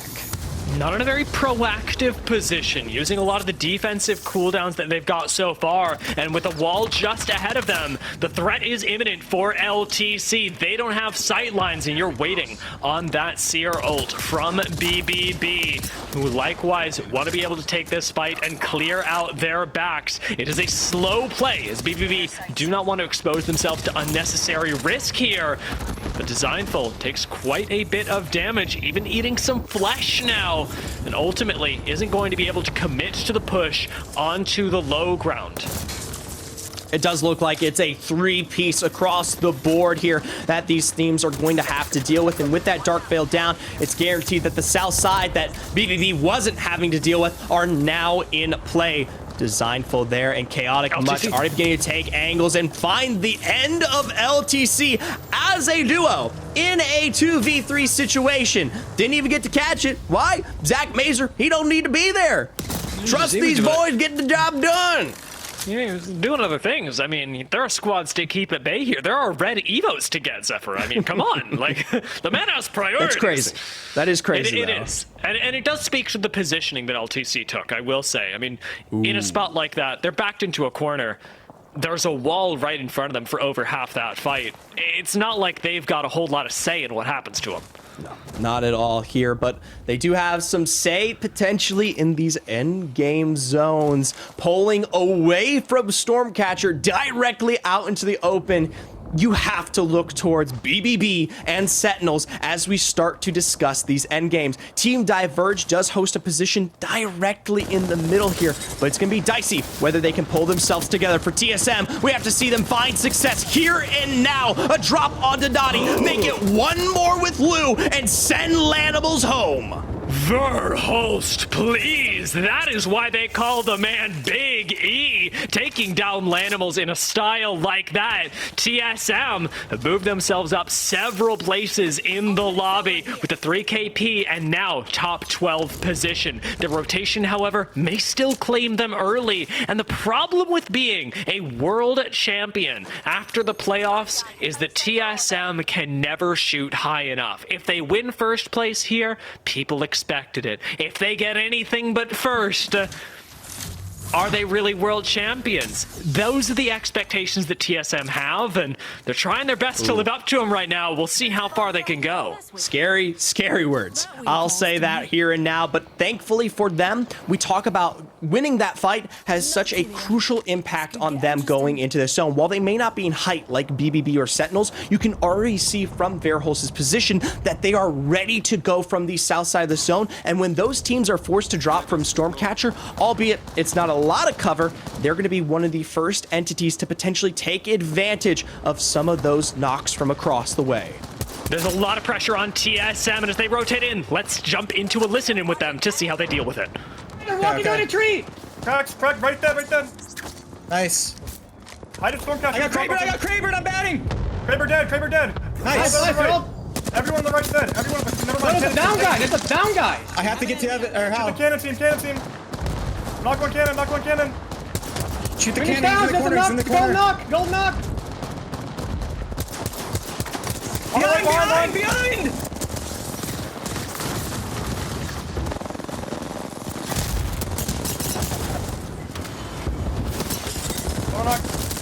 Bro, how?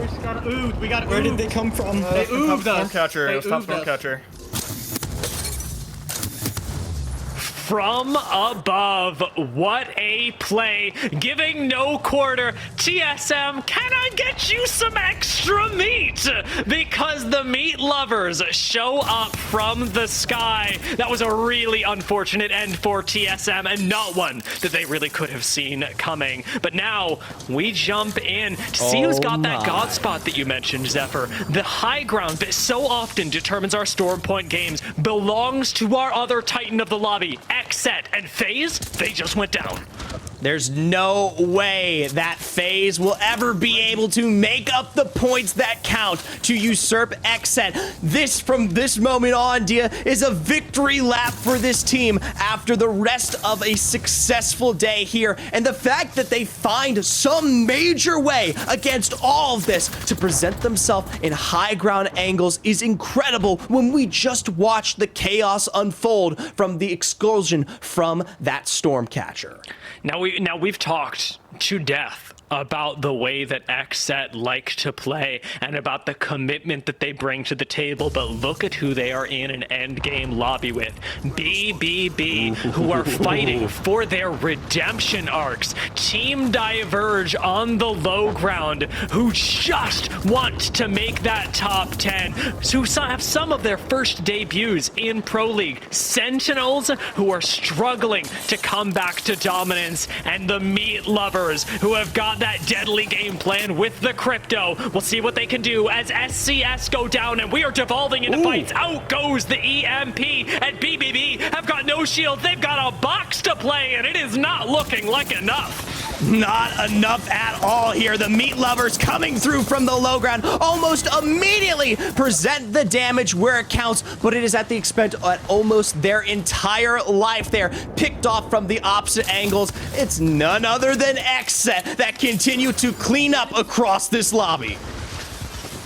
Decision making is on point for this team. They're slow playing it. They're letting everyone else fight, but the KP is not there for XSET. It's something that they are liking to rack up, especially in the end game, but it means they've got to be a little more active. Panda around the corner, and what are we doing? What? XSET, looking around like, what just happened? Who's that? Well, it doesn't matter. Already gone here. Now back down to our final two. Sentinels versus XSET. Ring around the rosy, pocket full of Posey, a fence line to defend. But I see 3 red and versus 3 purple. It's the minor advantages in similar moments like this that will count against it all. But this is the win that matters for Sentinels. Again, the old guard, and in more ways than one, they've got a lot to prove, for they have struggled in the past 2 days, and XSET are simply controlling so much of the ground. Look at this fence line. Fun does get fried. 50 HP almost gets dropped, but somebody steps too close to Rambo, and Sykes goes down. It's Sentinels in a 2v1. It's Sentinels that may very well be taking their first win of the ALGS Split 2. I have to say, for Sentinels, like you said, it's a win that was absolutely crucial to still show us that this team can perform among the rest. They've had some rough excursions to boot here from both that last split, but also playoffs as well. And it makes me happy to see that in Game 6, even though they had to compete against the Titans, they are God Slayers. I will say this, welcome Sentinels. I should say welcome back because they've been here before, but welcome to the ALGS officially here in Split 2. Let's be specific on it, and a great win to cap off a day that was a bit of a struggle, but ended on a high note heading into our next match days as well. XSET clearly the star of the show. FaZe went out earlier than we expected, guys, so it was no contest. XSET will be your champions today, and by a long stretch. It was just that type of moment for them, Dia. And throughout it all, we felt that there were some teams that could upset the Juggernaut, slay the Giants, or the Gods, as you had mentioned, Zephyr. But I think the idea that XSET were going anywhere but on top was just a little bit of your imagination at play, Dia. Yeah, it was delusion. I'm not gonna get it twisted. XSET really did crush, and I think that the big difference right now between them and everyone else is that not only do they clearly know exactly what composition that they want to play, but it's fitting so well with the style that they've decided on. They're a very flexible team, and I feel like this meta is just slotting in perfectly with the way that Nock wants to play the game. Zephyr, walk me through the story here of game number 6. A lot of teams, a lot of stories we were following here. What stood out to you? Well, obviously, as we make our way back towards Stormcatcher, we get a little bit of a repeat from our restart just moments ago for these teams. Some may be happier than others, but it starts all the same ways here. Once again, Tripods facing a beat, Complexity coming out on top on the 3 on the O here, and so many squads trying to fight their way up from the low ground. It seems like a topic we talked about all game through that 6th and final match. Teams coming through from Launchpad, teams coming outside south of Stormcatcher, out from Command Center to compete against, well, just about anyone else. And it would ultimately be a story kind of culminating in a bit of disappointment for some. Rise couldn't quite get it going. 12 points on the day, going to sit in 19th overall. TSM, though, had a little bit of a moment. It stopped, but they earned a lot of points in this game, so it's going to put them around 10th, maybe 9th. And this is kind of where that energy started to pick up for the squad on 27. They would shortly go to 37 points, but then it would be BBB who would get involved. And ultimately, they would make it into the top 5, a team that you mentioned earlier, Dia and Zev, kind of redemption arcs for them. Meat Lovers and the Charge Rifle in a circle this close, and ended up spelling disaster, however, for winning the game. Might have pushed them into second if they did get that W, but this would be the end of that. And when we head on to the final rotation, which would be a bout between two teams we expected to be at the top, and only one would be, yet that doesn't mean Sentinels can't go at it with their very best. And they take a great fight against XSET here, dominating. And you know what Rambo can do when he gets a flatline in his hands and a little bit of time and a little bit of space. He lets the hair fly out and he cleans up the fight, as we know they love to do. 21 points on that moment. Sentinels ending on a high note. XSET with 11 there and taking second place. Almost 3 wins on the day. That would have matched our only other team to do that, Fire Beavers, in our first match in EMEA yesterday. Heading over to page 2, though, as you can see, some teams still getting it going. Big surprise for me, Luminosity Gaming. I think they've done great. You can see they've got the kill potential there. Still working on the rotations, getting into those zones. Furia sparked up, never quite caught. Kind of like you're watching a Final Fire challenge in Survivor. Just didn't get there when they needed to. Tripods as well, dropping a 0. MLS 2. Good start, not a strong ending. That leads us to the big show. Zephyr, Dia. We've casted 6 games here. It is time to reveal who took not just first place, but second place. Our final standings for match day 2 for North America. We know XSET was on top, but who was able to get to that second spot? Who was able to hold third? We're going to find out here. I cannot wait to see it. Dia, I want your reactions. I want your thoughts as we get ready to show it to you on how this lobby panned out. Okay, well, I can only imagine that it's FaZe, and there we go. But the surprise for me comes in third. BBB, right, doing quite well themselves, and with Team Diverge and Meat Lovers following this up, let's not forget BBB, very new roster as 3.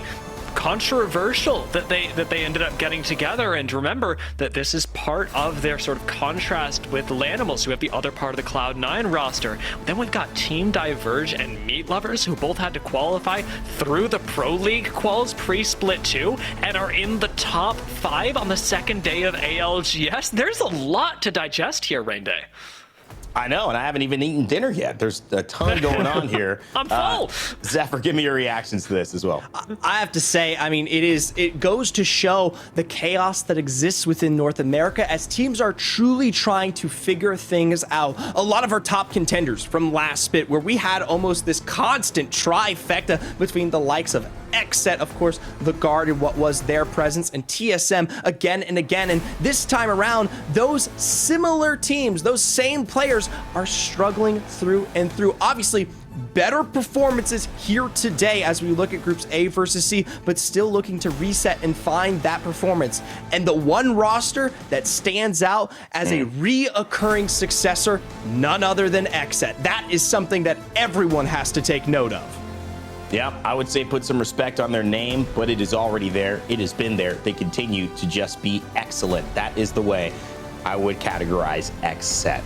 Of course, when we look at the series standings for North America, the season has played out 2 matches thus far. Only Group A have played twice, so that should mean that FaZe and Meat Lovers have a chance to be on top. But would you guess, after 2, Meat Lovers Team Diverge and FaZe, the top 3 teams in North America. We know it's because Dark Zero didn't get to play again, but boy, oh boy, talk about a performance coming in from challengers and making it happen. BBB as well, sitting in the top 10, drug-free, a great performance. We talked to Saucer earlier. Let's look at the other page as well, Dia, because these teams, they put in some work, but maybe didn't get it consistently enough, or maybe just only played once. I'm talking NRGs and Optics. It's certainly true, and I mean, we've got to sort of take this with an asterisk. When I'm seeing the letter A next to your name, I know you've essentially had 2 chances, but with B and C showing up above those from Group A means a lot. So even though NRG are in 11th right now, I mean, this is a really good day for them. We're contrasted by 1 point differential with Sentinels. It's still a tragic start to the season for the Sen roster. I mean, it can't be not said. TSM, 2 games, 2 match days played, 12 points. A lot of teams in C and B already ahead of them, only playing once.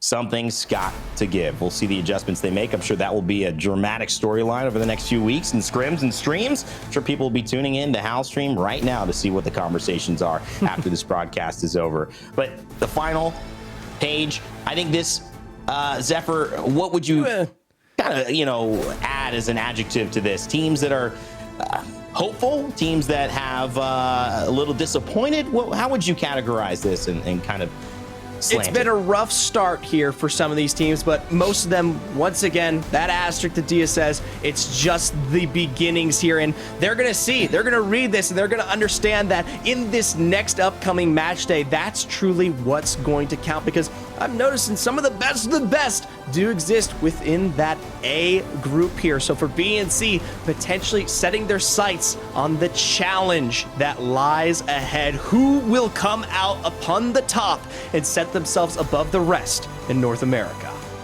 I love that segue, because guess what? Every day we see great performances from teams that deserve acknowledgement, but there are always just a few that stand out a little more than the rest. Let's get into our segment to close out the show of our Monster Energy MVPs for today.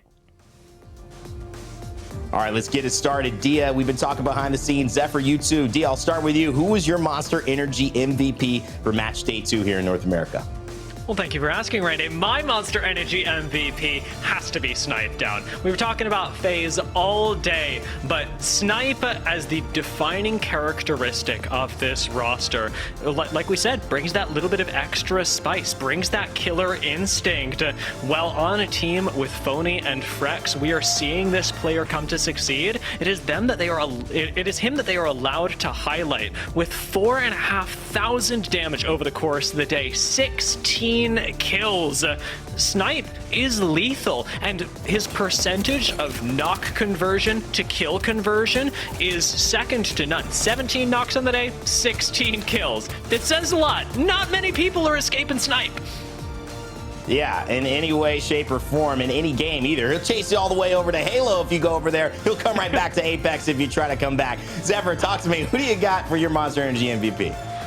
Well, we couldn't be walking out of today without having to discuss XSET, and there's so many good players within this roster, but my pick has to be Sykes here. We're coming off, yes, a powerful split from this team in our last iteration of Pro League, but so many people are still looking at Sykes as this major change of pace for both Fun and Nocturnal when we talk about this team, and he continues to provide all the access they need as a supreme fragger. The day of here, 6,600 damage and 13 kills to wrap up across the board here for XSET. It's something that enables this team and leaves them with the confidence they need, well, to stand above the rest. I gotta say, I love those votes for your Monster Energy MVPs. I've got to go with another member close to those, but a little bit closer to Sykes as well, playing on the same team, in fact. That's Nocturnal. We interviewed him yesterday. I've interviewed this man at LAN. What a lovely human being, but also when you talk about IGLs, maybe doesn't get enough respect put on his name. And you talk about performances and flexibility, certainly doesn't get talked about enough. Taking on the role of the Bangalore and the Catalyst today, saying, you know what, I wasn't sure what we were going to play. Joking a little bit with Hodzic that it might be Wraith, but ultimately saying that we are still trying to figure it out. But today, it was nothing like that. 13 kills, 8,000 damage, 13 assists, contributing and working as a team. XSET firing on all cylinders, is one of the, if not the best team in the world, and Nocturnal is such an integral part of that. When they're on, when he's on, they're on. When he's off, they're off. You could tell Nocturnal had a real on day today as they come in with the second highest score we have seen in Pro League over the course of 6 games. A big congratulations to Nocturnal. He was my Monster Energy MVP nomination for today. Of course, everyone played so well, and it's hard to kind of, pick out just 3, but those were the ones we chose for our Monster Energy MVPs. Gentlemen, we have great moments in this broadcast. We have a halftime show. We get to do these Monster Energy MVPs. We get to talk about items like what's in your pack. But one of my favorite moments always is the winning interview. And sitting by with us, the person I tried to nominate as my Monster Energy MVP, he just wasn't actually playing. Sorry, production stopped me. It's, of course, our good friend and coach of XSET, Hodzik. My man, you looking snuggled up. Is that a huggy? Is that a huggy right there? Comfortable. It's a cold day in Pittsburgh, baby. Absolutely. I got a huggy downstairs, man, and I got to say I love that thing. So shout outs, not an ad, but I just want to say you must be feeling cozy as well after the W, man. Your boys performed so well. Walk me through just today and kind of what was going on behind the scenes. Yeah, today, we looked very calm and cozy out playing today, but it doesn't really tell us the story of the past couple of days. We've actually been in quite a frenzy on what to do. You heard Nocturnal yesterday talking about playing Wraith. He still wanted to play Wraith today. I didn't let it. Because one of the most exciting things about a tournament like this one, like the day one of this ALGS in particular, is this is the biggest meta shift we've ever seen in the game. So it's really cool to see what teams are playing with, what teams have kind of figured out what works for them, and we are really entering a state of Apex where it really depends on finding a team comp and play style that works for your team, and not necessarily just looking at what the top team is doing. And I think we've kind of ironed out what works for us really well. Actually, it's interesting that you say that you and Nocturnal are still disagreeing, and I believe in the Wraith, but I'm seeing where you're coming from here. With your trying to find a play style that works for you, one of the things that we brought up at the end of the games was that it's looking like Nocturnal's play style is matching really well with just how the meta is going. Is that a product of the coaching, or is that just, yes, this meta does really suit how Nocturnal naturally plays? I don't think any prior metas of the recent, in the past year or two, suit how we play. It's something that both I have had to learn, because when I originally started working with Nocturnal, he was a completely different IGL. His play style was way different, and we both had to kind of work to learn to figure out how to play in these metas. So I'd say every single meta so far is we've learned how to play it. Especially, I almost didn't want to put him on Catalyst for Stormpoint because it is just not his style. The Catalyst is too slow of a character for someone like him. So to see him perform really well, even on Catalyst, actually, I'm super proud of him. It's not an easy task for someone to just swap roles from playing a character like Bangalore to Catalyst. Yeah, absolutely. In the single moment that they had to make it count here today, they delivered. I will say it is just the first match day, though, especially for the likes of Group C. Next week, you guys will be matching up against Group B, and some particular names currently stand out among the rest, with notably just yesterday, we saw the likes of Dark Zero. I'd like to hear your thoughts on them and potentially any other standouts, because I know from a coach's perspective, you're already prepping for what XSET will have in store. Yeah, there's definitely I'm sure a lot of people are probably surprised at a lot of the results that we've been seeing. There's a lot of teams that I thought were going to do really well that haven't been performing, but I still think they're going to catch their stride. I think they're really talented, teams like MLS, for example. I think really highly of that team. I think they can do very well if they can kind of figure it out, but they are a new team, so you got to give them a little bit of time. But FaZe has been surprising me a lot. No, it's not really a surprise because how good Phony and Frex are, it's more just, Snipe's been away for a bit, but they've actually been they've been absolutely crushing it, and it's good to see, honestly. They're definitely a team that we're going to be looking out for, but there's been a couple rap plays that have been attempted on us throughout this series, so definitely gonna have to hit the books and study some maps and see what people are doing and try to figure out. Just be prepared for anything that can be thrown your way. Well, as you're putting the time in, hitting the books, Hodzik, I know one thing: you're gonna be warm. I appreciate it. I'm about to get my Absolutely after this broadcast, brother. Absolutely. Thank you so much for the for the conversation. And you know what? Thank you so much for putting on a show, giving us something to talk about. XSEC, congratulations on the win. Coach Hodzik, thanks for joining us again, my man. Thank you guys for having me. And Dia and Zephyr, you guys are absolutely killing it, by the way. Use well rain day, but it's really nice to see you guys on the team that are killing it. So keep it up, boys. Thank you very much. All right. Nice words from Hodzik there. Warms the heart. And you know what? Perfect segue as well. Used to be on the ALGS. You know, Hodzik did a couple casts with us too. So some talented talent recognition. You got to love it. I think I'm going to start with you, Dia. Final thoughts on the day, final thoughts on this broadcast, the inaugural broadcast for you two here. And obviously great praise from around the community and from the players and coaches. So talk to me a little bit. Wrap your thoughts up on today. I mean, I've really been enjoying it for today's coverage of both North America and EMEA. I think that it's safe to say that Zephyr and I are nothing short of ecstatic, and to be commentating the top level of ALGS is a big joy. Now that we're looking at these teams and these players in the regions, we're starting to see things develop, and as we talked about on EMEA, heroes start to emerge. I'm, of course, looking specifically at our Challenger Circuit squads, and I think that we've got a lot of talent there. So I'm going to continue encouraging us to keep an eye over there. And special shout out to, as we said at the beginning of the broadcast, meat lovers. There's something there. There's something there. Absolutely. Thank you, Dia. What a day.